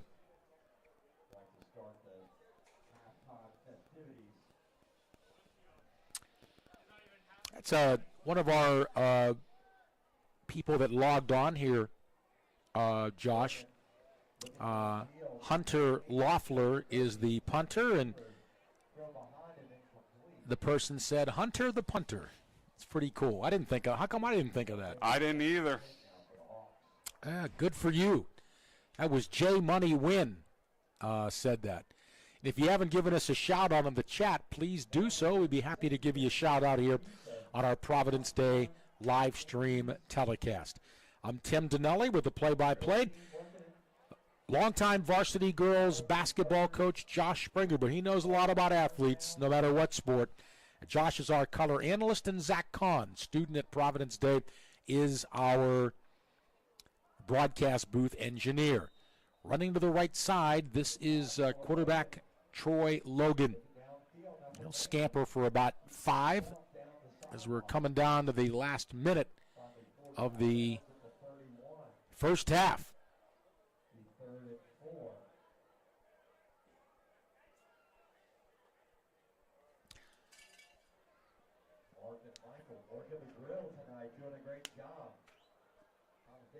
Well, last week, I will say one thing, Josh.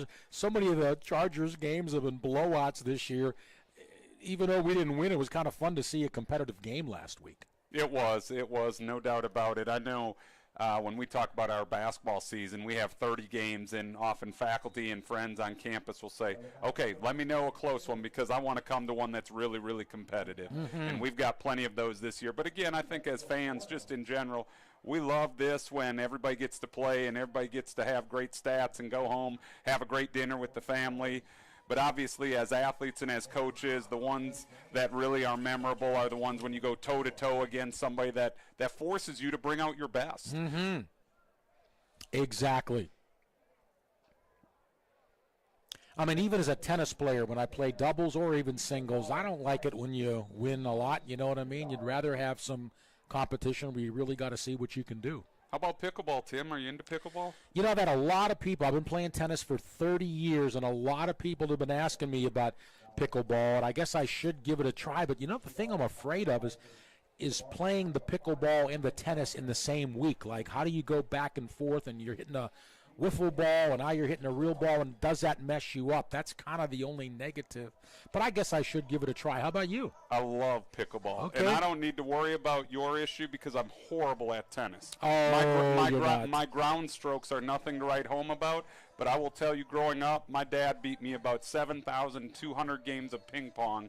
And so I love playing pickleball. There's an outstanding facility down at Pickleball Charlotte. I try to go a couple times a month. And obviously you play against 30 other people who are about your talent level. And I serve it and run to the net. And really quickly, I'm going to score it or hit it out. But, again, great reaction time, great social activity. You can play people that are 8 years old. And last summer, my son and I played a couple down in Florida that was 88 and 89. Mm-hmm. How incredible that folks can stay fit, stay social, when you can play it at 8 years old and all the way up to 90. Just keep those hips in place. I'm with you. Pass incomplete and almost intercepted. And that would have been a pick 6.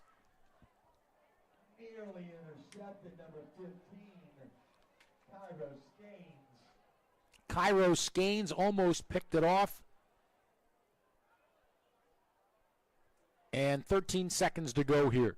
Tim, Cairo Skanes had a flashback to opening night. Opening night at Bank of America Stadium, he was the difference. He had not 1, not 2, 3 picks in that game. Wow. As we beat Northwestern, and he was already getting ready to high step heading to the end zone. The pass was just a bit off his radar. Against a good quarterback, too. Excellent.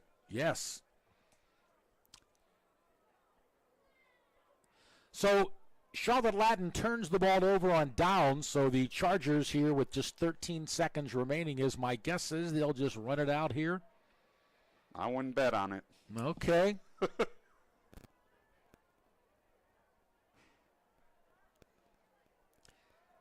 Lott will give it up the middle. Big gainer all the way down to the 15-yard line. That's Aiden Gallos again. Galloping down to the 15 for about a 17-yard pickup. And that will do it. The Chargers will take a 48-0 lead to the half. They're going to finish the season at 9-1. And Josh, your first half impressions. Well, I think if you're Coach Greer and the home team, this is what you expected. Let's not sugarcoat it. All week, this is what they expected.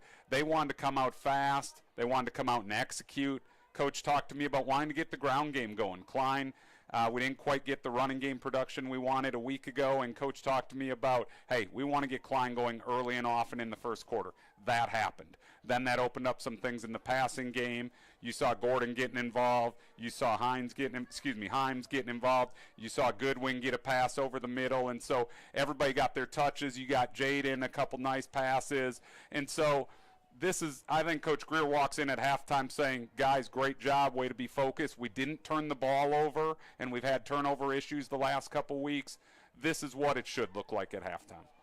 And if you are Drew Dayton, the head coach of Charlotte Latin, what are you telling your guys right now? Yeah, this is hard. This is hard for any coach, and I will say I've been fortunate to coach teams that have won state championships, and yet I remember 27 years ago my dad and I were coaching a college team, and we lost our first game by 67 points. We were down by 40 at the half. And so you try to find things, as crazy as it sounds, not on the scoreboard to just improve. And when you have a lot of young players like Steele, and when you have a young quarterback, you try to celebrate small successes. What does that mean? Hey, guys, let's complete 3 passes on this series. Hey, guys, let's pick up 2 first downs. We know we're overmatched. That part's easily apparent. Mm-hmm. But how can we build for the future? Because obviously he's in it for the long haul. It's not just about trying to beat Providence Day tonight. It's about trying to build a foundation for that Latin football program. And so I think you try to set some smaller, attainable goals that you can build on for the second half.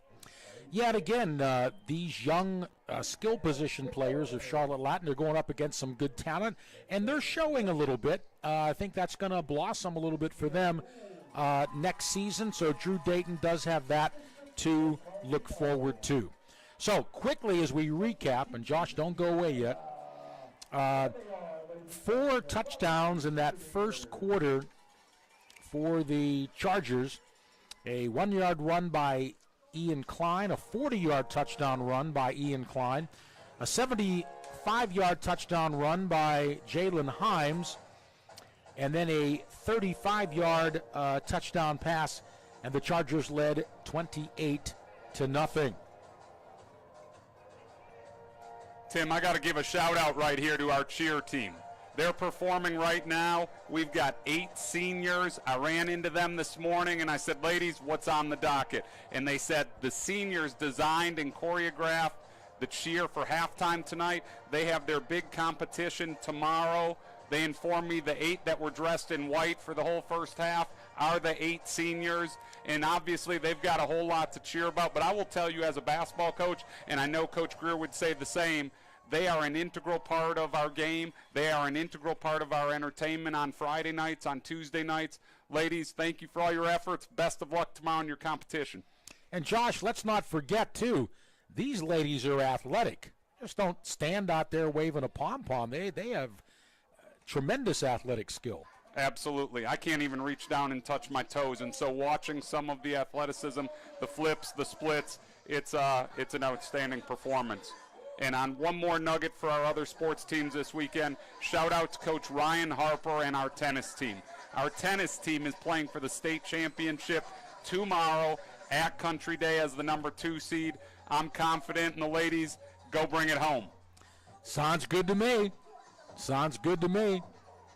And we'll wish them good success tomorrow. Thank you for those tidbits, Josh.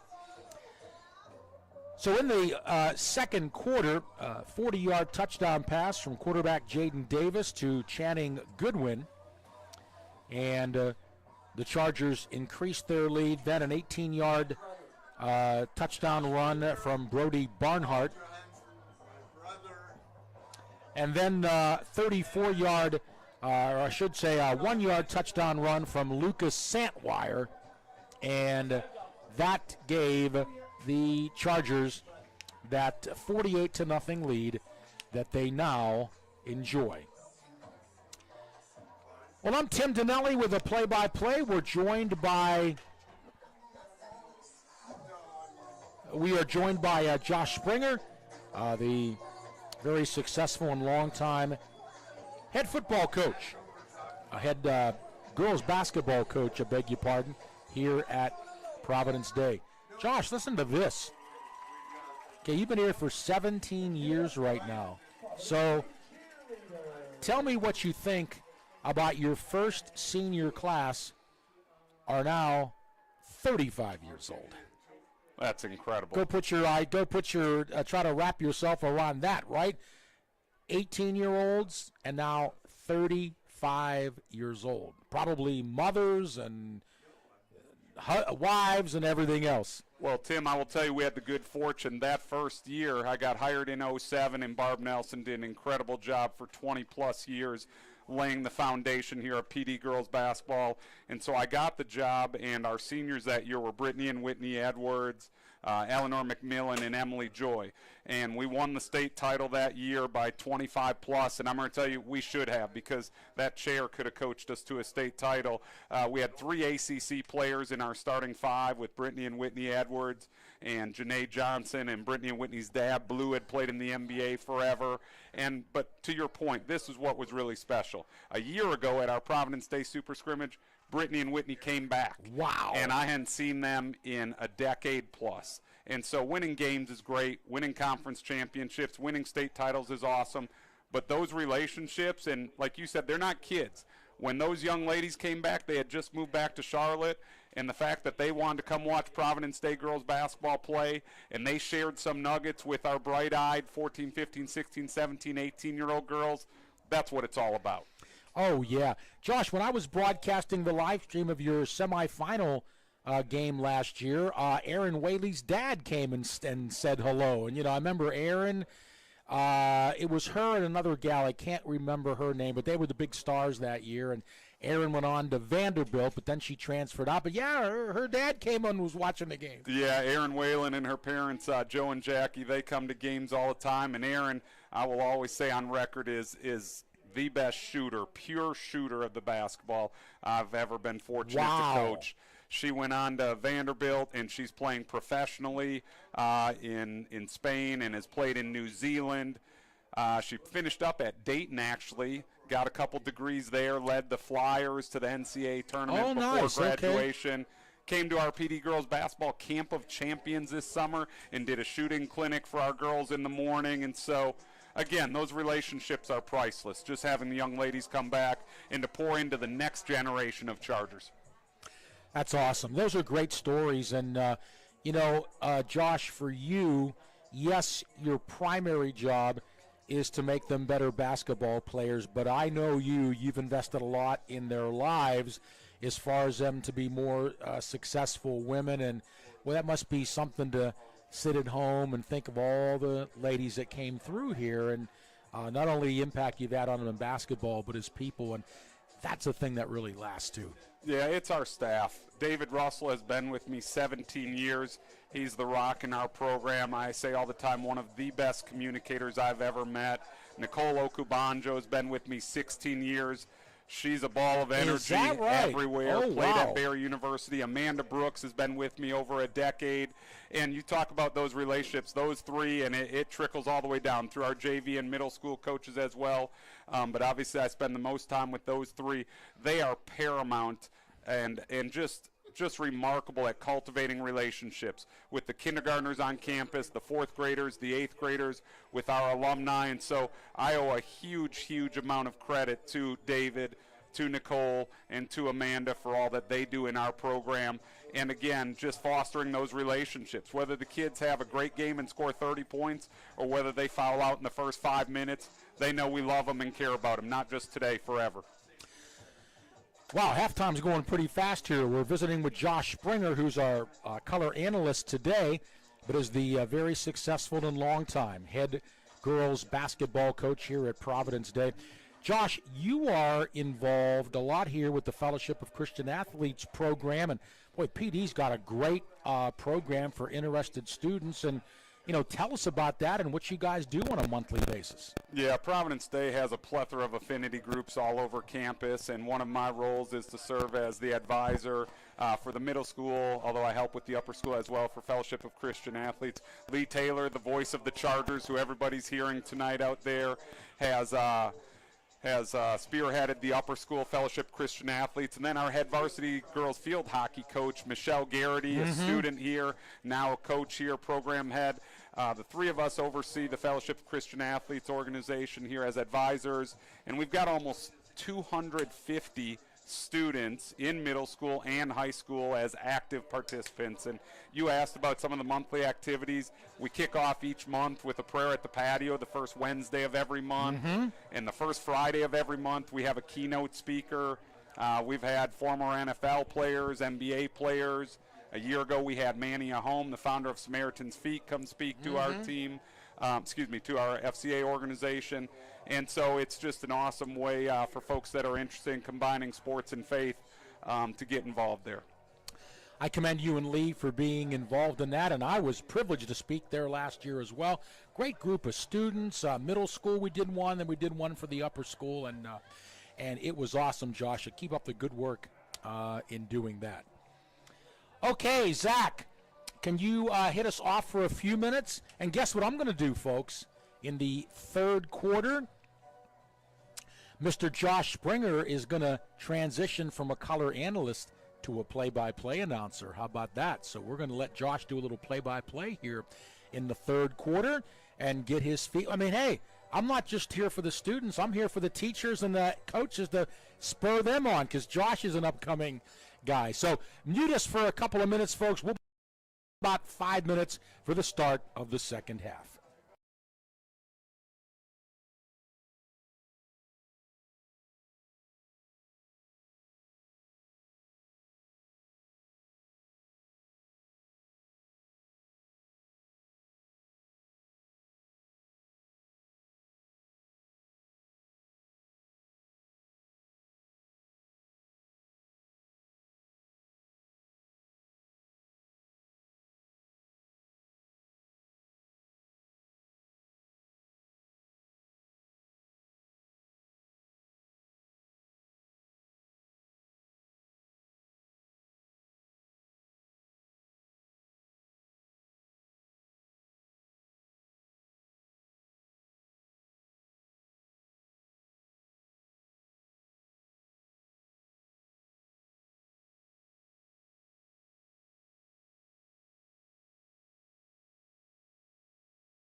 And welcome back to Providence Day. Second half is now underway, and as promised, we're going to let Josh Springer do a little play-by-play to get him some experience. I'm going to transition to color analyst here for 10 minutes or so, and we're going to let Josh do the play-by-play.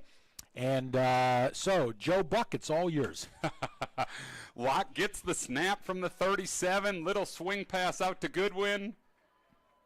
And looks like he picks up about a gain of 5, takes it across the 40 to the 42. And again, folks, starting the second half, we're settled in at 48-0. The Chargers leading here with a running clock. So don't blink. It will go quickly. And, folks, everybody in the crowd is cheering for Channing Goodwin, senior attending Michigan next year alongside his buddy Jaden Davis. And so the crowd gave him a huge, huge ovation there. And also a great block there by Aiden Gallows, who helped to spring that 5-yard gain. The Chargers in a real tight formation, going in motion, 2nd and 5, and the handoff up the middle. Looks like a first down as they get up to midfield. Looks like the play was for Gallows off to the right side here, and a tackle by freshman Cooper Holland for Charlotte Latin right there.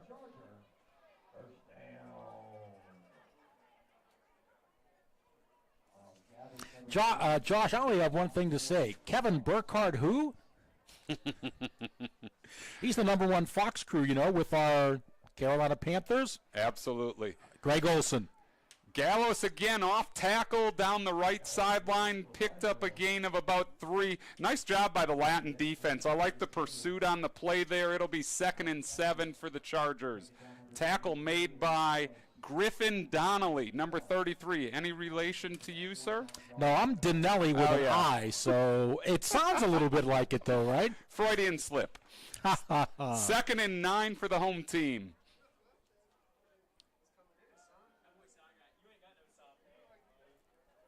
Lott with all day and a great pass down the left sideline. Chargers picking up another first down at about the 25-yard line. Looks like the catch was made by, sorry, not catching it right now, made by number 18, I believe, William McDermott, a sophomore, 5'11", 165. He was the only guy on that side of the field, Tim. And he's had good success on the JV team. He scores a lot of touchdowns for the JV. Absolutely, and also a strong lacrosse player as well. A lot of these guys, dual sport athletes, tri-sport athletes here, making a difference for the Chargers winning Wells Fargo Cup championships. If you didn't know, Providence Day has won 7 of the last 10 Wells Fargo Cup championships, which culminates with the best overall athletic program, or celebrates the best overall athletic program in North Carolina. After that second down snap, looks like we've got an injury timeout here as we have an injured Hawk at about the 35-yard line. So, Josh, your Green Bay Packers, so Jordan Love, the real long-term deal or not, or still too early to tell? I'm not so sure that I would sign off on that. I like him. He's in year 4, and I know 3 of those were spent watching Rodgers, and now he's got the keys to the car. But I also think by now in year 4, you know, I'm the one thing that's tough is their offensive core, their skill position guys are really, really young. Their receiving core is almost all in their first, second, or third year. And so we'll see at the end of the year, and I think that's what the Packer brass is trying to figure out. Is he the long-term answer, or do we need to go out and draft a guy this year? Because sadly, I don't think Packer Nation will be playing in the playoffs this year. Well, I don't know. That North is still wide open. Boy, Detroit really laid an egg this past week, didn't they? I knew the Ravens could win, but 38-6, that was embarrassing. It was a physical running game right from the start, and I turned it on. It was 28-0, and it was over there. The injured Hawk appears to be number 80, I believe.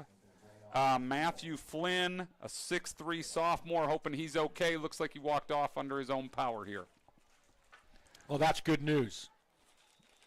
Back to action, folks. The clock is running again. It's 2nd and 12 from the Latin 27. We've got Lott in the shotgun here with trips out right.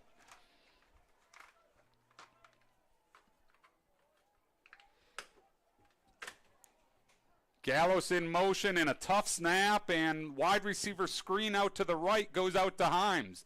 You can see one of the ideas is to get him with the ball on the edge, utilizing that speed. Only picked up a couple. The Latin defense did a great job sniffing that out.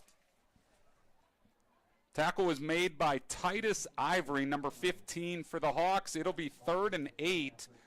Third down for a lot of teams often means that, hey, we're one play away from kicking a field goal or a punt.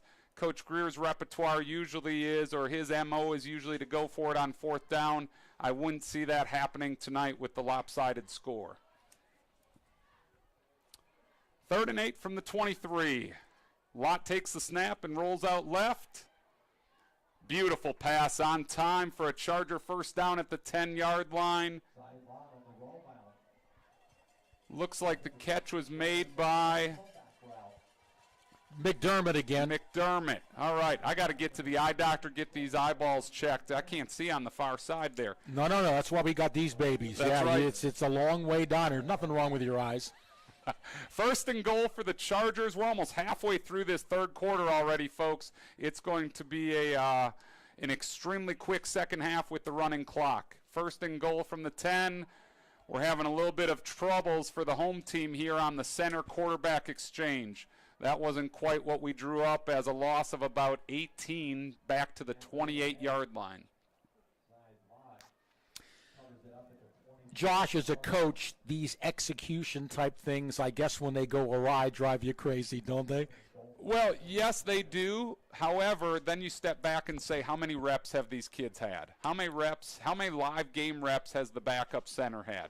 How many live reps has Lott had? I mean, if you look at Lott, he's only got 15 passes on the season. And that's where good plays, bad plays, all of these are valuable live reps. Great scamper by Lott. Looks like he's going to get in. There is some laundry on the field at the 34-yard line. Hold on.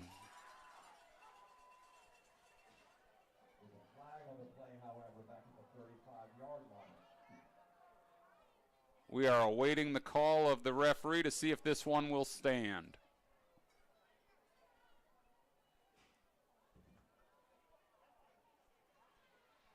I think they're bringing it back, Josh.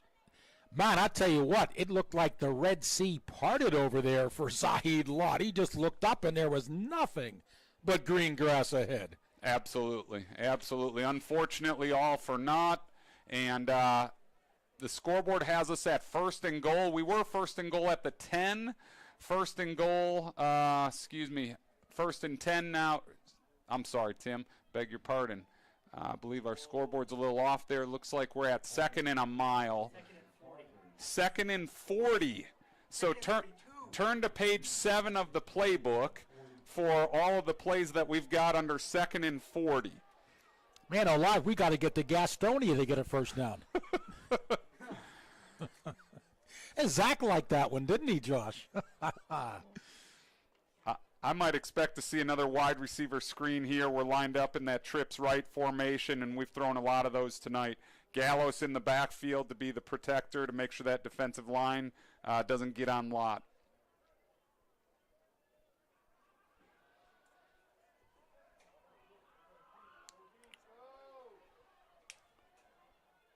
Lott doing his best Michael Vick impersonation here. I'm dating myself there. Let's go with Lamar Jackson instead.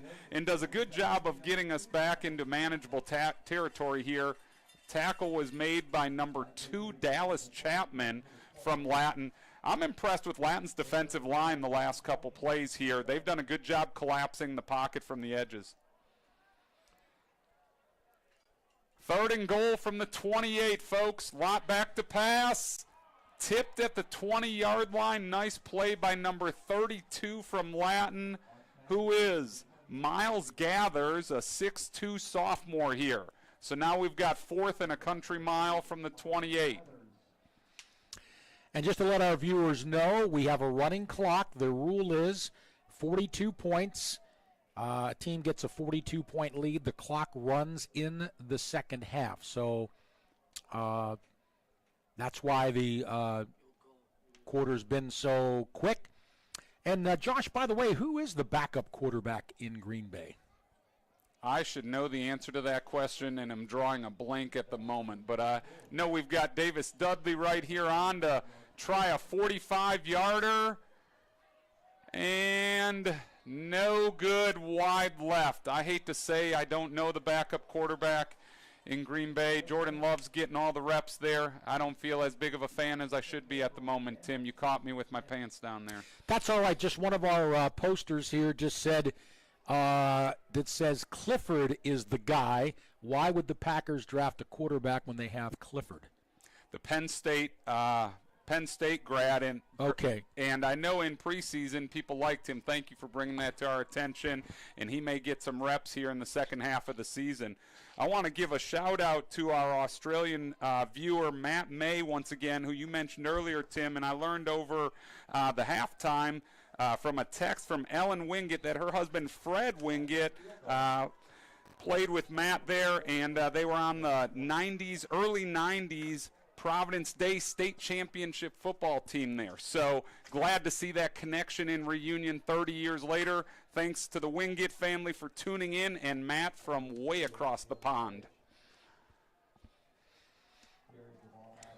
Latin now taking over, ball on their own 20, trying to get on the scoreboard as we talked about at halftime, just trying to build some momentum. Would love for their sake. I know they're trying to punch it in to get on the board to erase that donut on the Hawks side. Looks like they're in 3 wide receiver set here. Logan scrambles out right. Ball was just a hair short. Looks like we'll be up to 3rd and 3 from the 27-yard line for the Hawks. And Josh, you took the words right out of my mouth. Very astute thinking. I guess great minds think alike. But, yeah, if I'm Latin right now, I want to get some points. I want to at least get a touchdown here, something to walk away with. And they're saying to themselves, okay, we're not playing against the first team anymore, so you would think they would have feel they have a good opportunity. But even the second and third Providence Day players are pretty doggone good. So, but that's what I think Coach Drew Dayton is telling them. We want to get some points. Well, you're right on the money. And that Charger defense, it doesn't matter if they're first string, second string, third string. They're hungry to preserve that shutout. And you know that's what that Charger sideline's talking about here. Look out!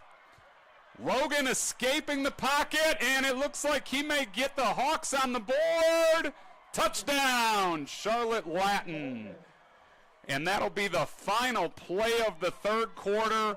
And good for that young freshman. He's had some tough plays tonight, but boy, showed some poise there. Escaped down the middle on about a 70-yard touchdown run on 3rd and 3. And that brings the score to 48-6. Again, on the last play of the third quarter. What'd you see there, Tim? Well, again, once he got through the initial wave of tacklers, he saw green grass. But then, okay, you've got to now outrun some of the Providence Day secondary people. And this little freshman's got some wheels. He did. He went 72 yards total. And good for him because our secondary was not able to catch up to him. Holden Freno on for the extra point, a 5'8 junior, and he knocks it home, and it's 48-7 after 3 quarters. All right. So 3 quarters complete, and Josh, how do you like doing a play-by-play? It's fun, isn't it? The training wheels are still on. I appreciate the patience of the audience. Hopefully I'll get a little better each play. Appreciate the opportunity, Tim. Listen, I've seen some of the posters on here already. They're already saying, Tim who? No, but, Josh, I have a story to tell you. I went to Edinburgh State University. You probably never heard of it. It's a Pennsylvania state school about 100 miles north of Pittsburgh. We had a really good girls basketball team, too, when I was there. But anyway, so I'm a student. I'm a junior in college. And the sports information director had been doing the play-by-play for the football games on our radio station. And so the head of the broadcasting department, me and another gentleman, we were up-and-coming students, and we weren't great, but we weren't terrible. And so we wanted to do the play-by-play. So he told the sports information director, he said, he told the sports information director, hey, we want to let our students do, some play-by-play. Would you do the color? Da-da-da-da. And guess what? He said no. Oh. He said, I'm either doing a play-by-play or I'm not going to be involved. That's what he told the that's what he told the our head of the radio and TV department. So now the head of the radio and TV department has to make a decision, okay? Sports information director, or he's going to side with us. And I am pleased to say he sided with us. He told the SID, well, we need to get these kids some experience. And the SID never did any games with us anymore. But it gave me for 2 years a chance to do our football and basketball games, and I am forever grateful that professor stuck with us and didn't bow down to the SID. And so that was valuable experience that allowed me to slowly move up the ladder and to do what I do. But that's why I like to have Zach when he's here, and you get in there and do it. That's how you get better. I love it. I was going to say the rest is history, as now you've called thousands of games, helping fans enjoy hockey, football, basketball, baseball, underwater basket weaving, everything else out there. All I can say is, Josh, my mother always said, Tim never saw a microphone he didn't like. Amen. That would be two of us. But anyway, Josh, you are doing such a good job. You've got the rest of the game. Go for it. All right, folks, again, the home team on lower school night, on senior night, making the fans happy, 48-7. The Chargers will take over at the 20-yard line. Zaid Lott still in at quarterback, Gallos in the backfield, and 4 wide receivers out right. Inside handoff to Gallos, and he will pick up, he's still dancing, down the right sideline. Looks like he scooped up about 8 or 9 there.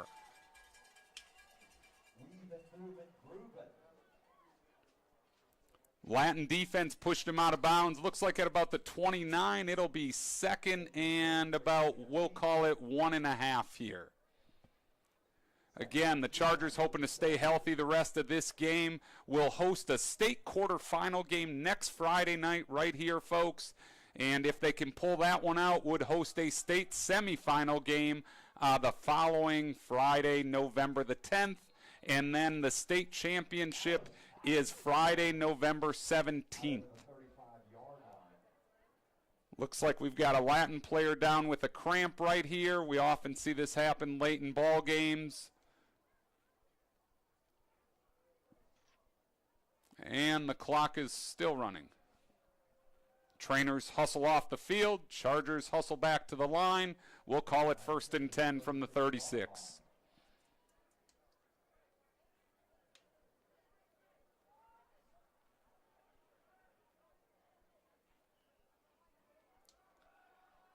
Lott takes the snap, a middle screen to Gallos, and he's got plenty of daylight. To the 40-yard line, we'll call it the 38, and looks like they're going to tack on a face mask. That'll bring the ball down to the 23 for the Chargers. It would be first down there, Providence Day. Again, you can see one of the primary focuses tonight was to really weave Gallos back into the action. Like I stated earlier, he was a huge playmaker for the team a year ago, coming back from injury. And again, that 1-2 punch of Klein and Gallos will really help keep Providence Day balanced for that state playoff run.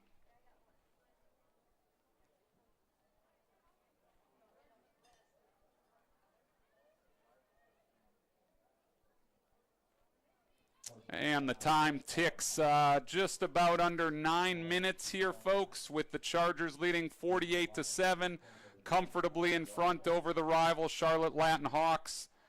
Providence Day with a first down at the 25-yard line.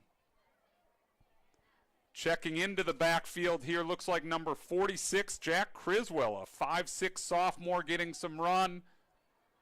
Lott with a pass over the middle.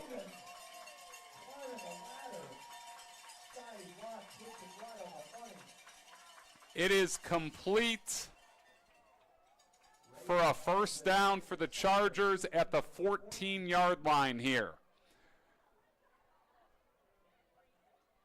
Lott has been really, really sharp on some timing plays. I like his out ball, or excuse me, the deep out, and had a couple nice crossing patterns. You saw him earlier hitting the middle screens.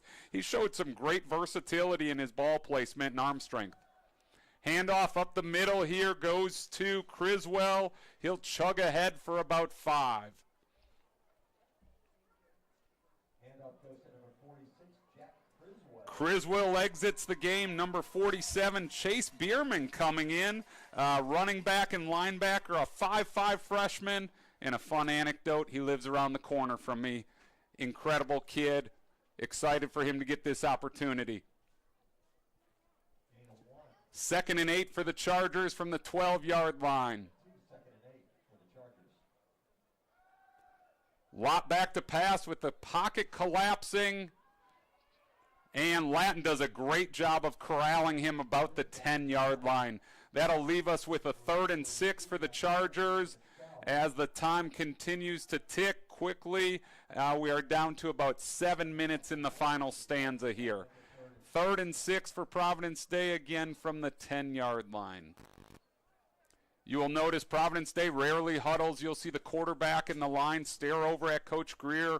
Offensive coordinator C.D. Cater there getting the play. Sometimes they go in 5 seconds, sometimes 30 seconds, but you always see them looking over at the sideline here.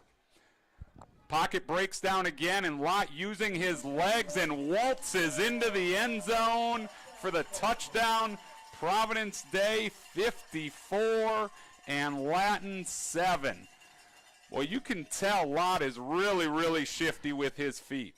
He's comfortable when the pocket breaks down. He doesn't hesitate to take off, and he's got to have 50-plus yards rushing. And nowadays, you know, everybody's looking for that dual-threat running back. Or, excuse me, dual-threat quarterback. Sorry, Lott. Can you throw it and can you run it? And obviously, Zaid's shown the ability to do both here. Providence Day tacks on the extra point. 55-7. So, very nice for the backups for Providence Day to get there. And, Josh, have you noticed, too, I mean, certainly Jaden Davis is a pure passer, and he'll run when he has to, but I get the impression Zaid Lott likes to run a little bit more than Jaden does. Yeah, I think you're exactly right. And it's easy to say, well, let's just get out and run. Of course, the best ability and most important ability is availability. And obviously, when you take off and run, those defenders are trying to tear your head off. And that may not happen tonight against the opponent, but next week and the week after, and when you face those big boys that Raven Gap has, your goal is to try to stay in one piece. And so you're right, Jaden runs when necessary, but obviously Providence Day needs him on the field to have their best shot at winning it all. And again, you look in the National Football League, you know, Lamar Jackson likes to run, but he's been injured, and so you're right, if he's not in there, he can't do everything else. And even Josh Allen, who's a much bigger body, can run and is not as injury prone, but I still think Sean McDermott probably, when he runs, like, I don't want to lose him, you know. So I know for me, quarterbacks throw the ball, let the running backs do the run. But it's a different world today. Latin getting the kickoff at the 5, a nice hole up the middle. Their special teams have been excellent and continue to be. Number 22, Neil Savage, again, the bell cow for them in the backfield early and all season. The 5'9 senior did a really, really nice job. I need to give some kudos to Latin special teams coordinator. I think schematically they have been really, really sound this evening. About 4 minutes to go here. The Hawks will take over, trailing 55-7. And again, just hoping to go home, hop on the bus, maybe put a solid drive together to tack on another touchdown. Again, I'm sure some reserves in on both sides here, just trying to get these young guys some experience. All right, Josh, part of being a broadcaster at times is stepping over the line, saying something a little controversial maybe, but I'll throw this out there, and I don't mind answering it. But what do you think about a team being in our conference from the state of Georgia? Well, okay, so this is high school, right? Yeah. Okay, so it's not even like it's South Carolina, right? It's Georgia. Yeah, and they're in our state association, not in the conference to the best of my knowledge. And again, like we mentioned earlier in the broadcast, this senior class will have won the conference 4 years in a row. And it's a really polarizing question and topic. And I may not be 100% factually accurate. I had just heard 20-plus years ago the school had petitioned Raven Gap to be in our state association, and they were a long distance from some other independent schools in Georgia, and that the NCISA allowed them to be in it. I know Dale Earnhardt, the AD down there, is a great guy and great friend, and also happens to be their girls basketball coach and has done a tremendous job with their girls basketball program. They've won the last couple state championships, and we've had a lot of good battles over the years. But there's no doubt that it is often the talk of the town, especially when these two behemoth programs, Providence Day and Raven Gap, they met last Friday, and all signs point to them meeting again on November 17th. They are clearly the cream of the crop in the NCISAA this year. And that would be in Georgia, right? All signs point to that game being in Georgia as a result of Raven Gap winning that game a week ago here at Providence Day. Correct.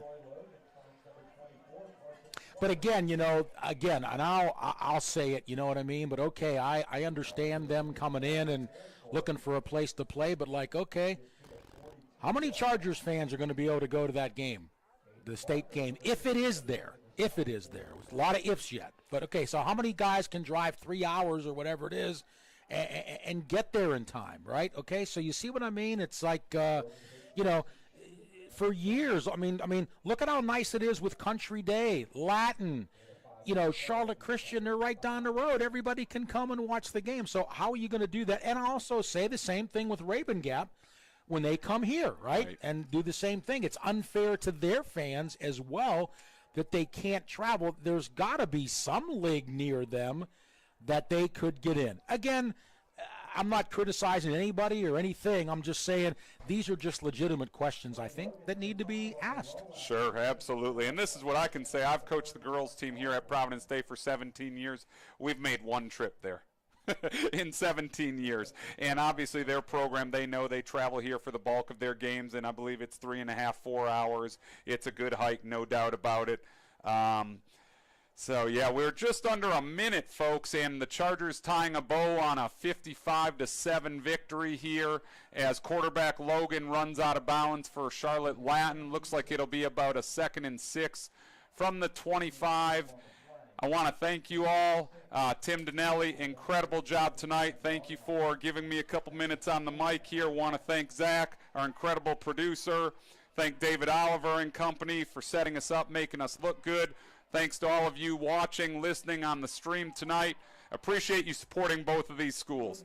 Enjoy watching your sons. Enjoy supporting your schools. High school athletics are special. True love of the game by all these young men. Shout out to their coaches here. It's been a lot of fun. And so that'll do it, folks. It's a 55-7 Charger victory. As I spoke too soon, and they got one more play off. And it's intercepted. Providence Day with the pick and looking for more. Look out at the 50. Number 82 with the interception down to the 20, the 10. Oh, and ran out of gas at the 8-yard line, but what a memory for Max Castle. Max Castle, a 5'9" freshman, dripping wet at 141 pounds, gets the interception in the end zone.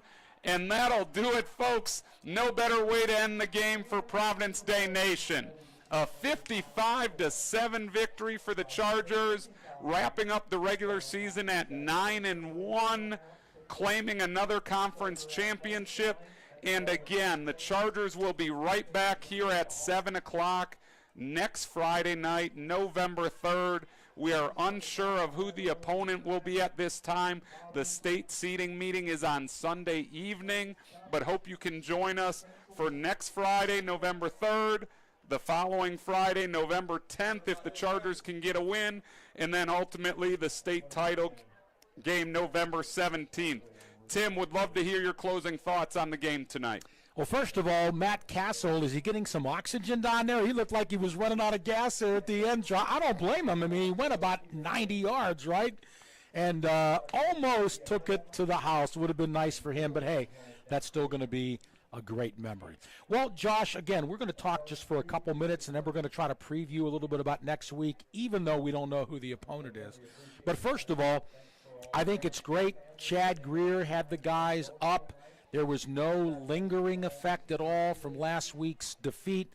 That's a credit to the Providence Day coaching staff. They did what they had to do. They did what was expected. And again, confidence level has to be up when you can put 40-some points on the board in one half. Yeah, there's no doubt the confidence level's high, and I think the confidence level has been high with this group all year, and they should be confident. They have a phenomenal coaching staff. They have elite talent, and they work. They work relentlessly throughout the year. Strength training, film, summer, fall, spring. It's no accident when you see the precision on display like on a night like tonight. And with that being said, they will stay humble and hungry and understand the competition will get much stiffer over the next 3 weeks. Yeah, for sure. And again, I did want to say we don't want to get ahead of ourselves, okay, with the Raven Gap thing, okay, but, there is the probability is good, but we don't know. Anything can happen right in the playoffs. We're not saying we're going to be there or them, okay, but if it does come down to that, Josh, remember last year, Charlotte Christian beat the Chargers here late on a field goal. And then when they played in the playoffs, the Chargers won handily. So the regular season doesn't really matter, I don't think, right? We can go down there and beat them, as we did last year when we had to get down there, if we have to play them again. I think you toss the regular season. Not only that, there's going to be a whole lot more motivation for the Chargers after that defeat. So if the Chargers have to go there in 3 weeks, I still like our chances. Oh, I agree, Tim. I think our coaches are extremely confident. I think our players are extremely confident. And the most important thing is the final one, like you mentioned. That game last week was, again, a heavyweight fight with both teams. And I know our program felt that we left a couple on the board in the first half that we could have gotten. We had a couple deep balls down the sideline that we just missed by a hair. And then we had a couple fumbles. And so every coach says a couple plays here or there, but that's really the difference in winning by a touchdown or two or not. And so the only difference is we know it would be down in Georgia. We know it would be at their campus, which, by the way, is a beautiful campus. But with that being said, the thing that matters is just winning that last one. And I often think the team that loses in the regular season, they're laser focused the rest of the way. They're angry. They have a chip on their shoulder, and I know Coach Greer will have these guys laser focused, ultimately prepared, and extremely confident that they're able to go bring home another title, what would be the third in a row for Charger Nation on the gridiron. And Josh, again, I know going into that Arabian Gap game last week, our coaching staff, I know they drilled it into the guys' heads all week long. Hey, this is not some of the teams you've been playing. This is a top-ranked team. But let's face it, kids are still kids, right? You've won all these games so handily. In the back of your mind, it's going to probably happen again. I'm not blaming the kids. I'd think the same thing if I was a player. So in my own mind, I'm thinking, well, maybe the Chargers weren't up as much as they could have been last week, even though the coaches thoroughly prepared them in the best way.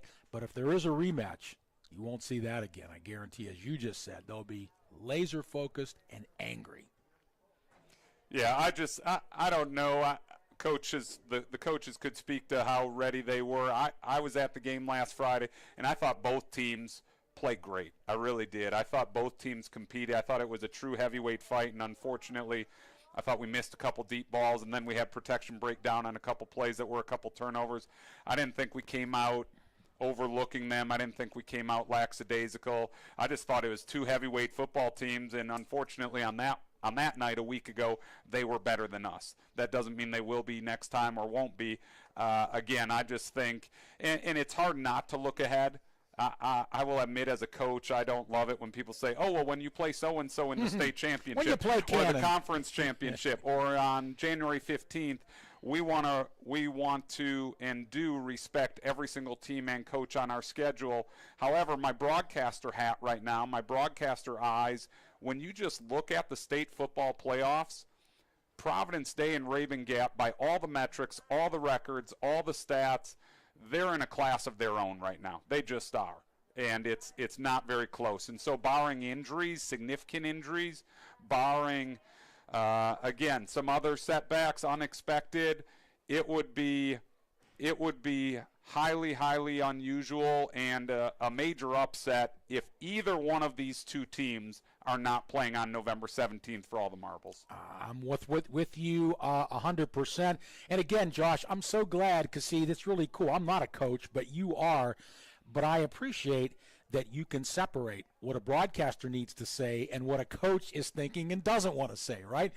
When you're in the media, you know, you go to a coach, and I've done it numerous times in sports writing and broadcasting, and the coach, oh, you know, that's just about a lot of outside noise. We're not listening to that, you know, da-da-da. When all the fans are thinking you're going to go undefeated, right? Okay, I get it, you know. But you have to ask those questions. You have to do it. You don't. It's not disrespectful. You're not ever being disrespectful. I know coaches don't like that, but I appreciate, you see, you've already separated the broadcasting from that. The question has to be asked, that's all. And the coaches can respond any way they want, and we pretty much know how they're going to respond. Every team is capable, which is true. You know, it is true. So, but like you said, all the metrics, all the prognostications, be shocked if it was not these two teams again. Tim, both of those teams are ranked top 50 nationally right now. There's no bigger metric than that right now, that Providence Day and Raven Gap, 10 games into the season, not 2 games, not 4 games, 10 games into the season, are ranked top 50 nationally in this poll, that poll, pick your flavor. And so, again, they're on a crash course. I know I'm excited to see it November 17th. We've got exciting Providence Day football before then, next Friday right here, and hopefully November 10th as well. And we're also looking forward to November 14th, right? United Faith Academy here? Absolutely. United Faith will be tipping off at 5:30 here in the Mozak Athletic Center. Come on out, Charger Nation. Watch these ladies in action, as well as Coach Johnson's men's team. They're going to be a lot of fun to watch as well.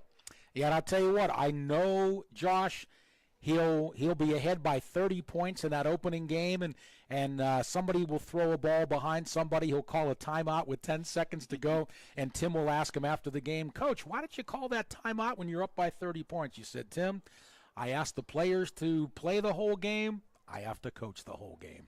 Your all-time best quote for me, Josh. I love it.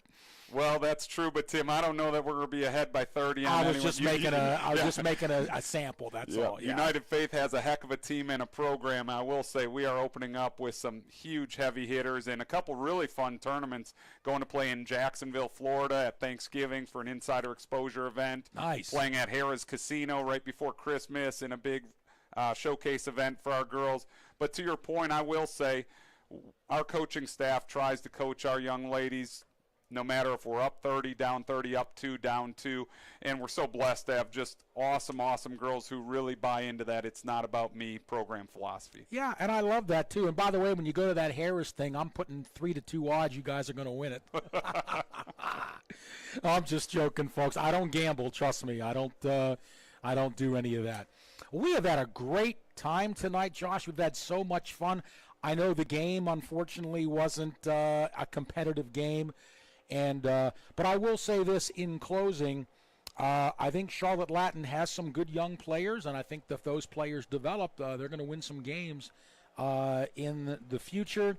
And so they were outmatched today, but I think in the future they've got some players on that team that will do it, and we look forward to.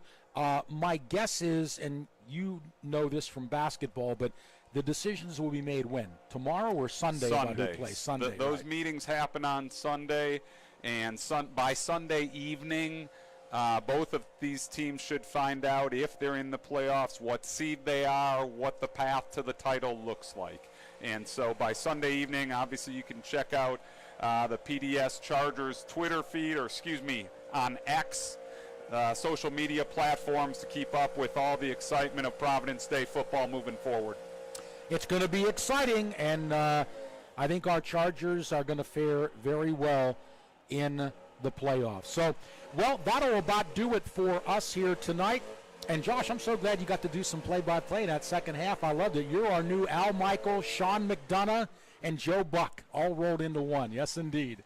And Zach Kahn, who, oh, by the way, Josh, we shared some stats about what some of the Chargers did today. And a stat we have to mention for Zach, he had 7 chicken fingers tonight. So, Zach, very good on that. You made the stat sheet with 7 chicken fingers and 1 cup of hot chocolate, too. Isn't that amazing? That gets you in the Hall of Fame. Oh, absolutely. Yes, indeed. Yeah. And just remember, Zach, it's bow time. So, anyway, but for Zach Kahn, our broadcast booth engineer, and our very distinguished head basketball coach of the varsity girls here at Providence Day, Josh Springer, who provided our color analysis in this football game tonight. It's a big one, 55-7.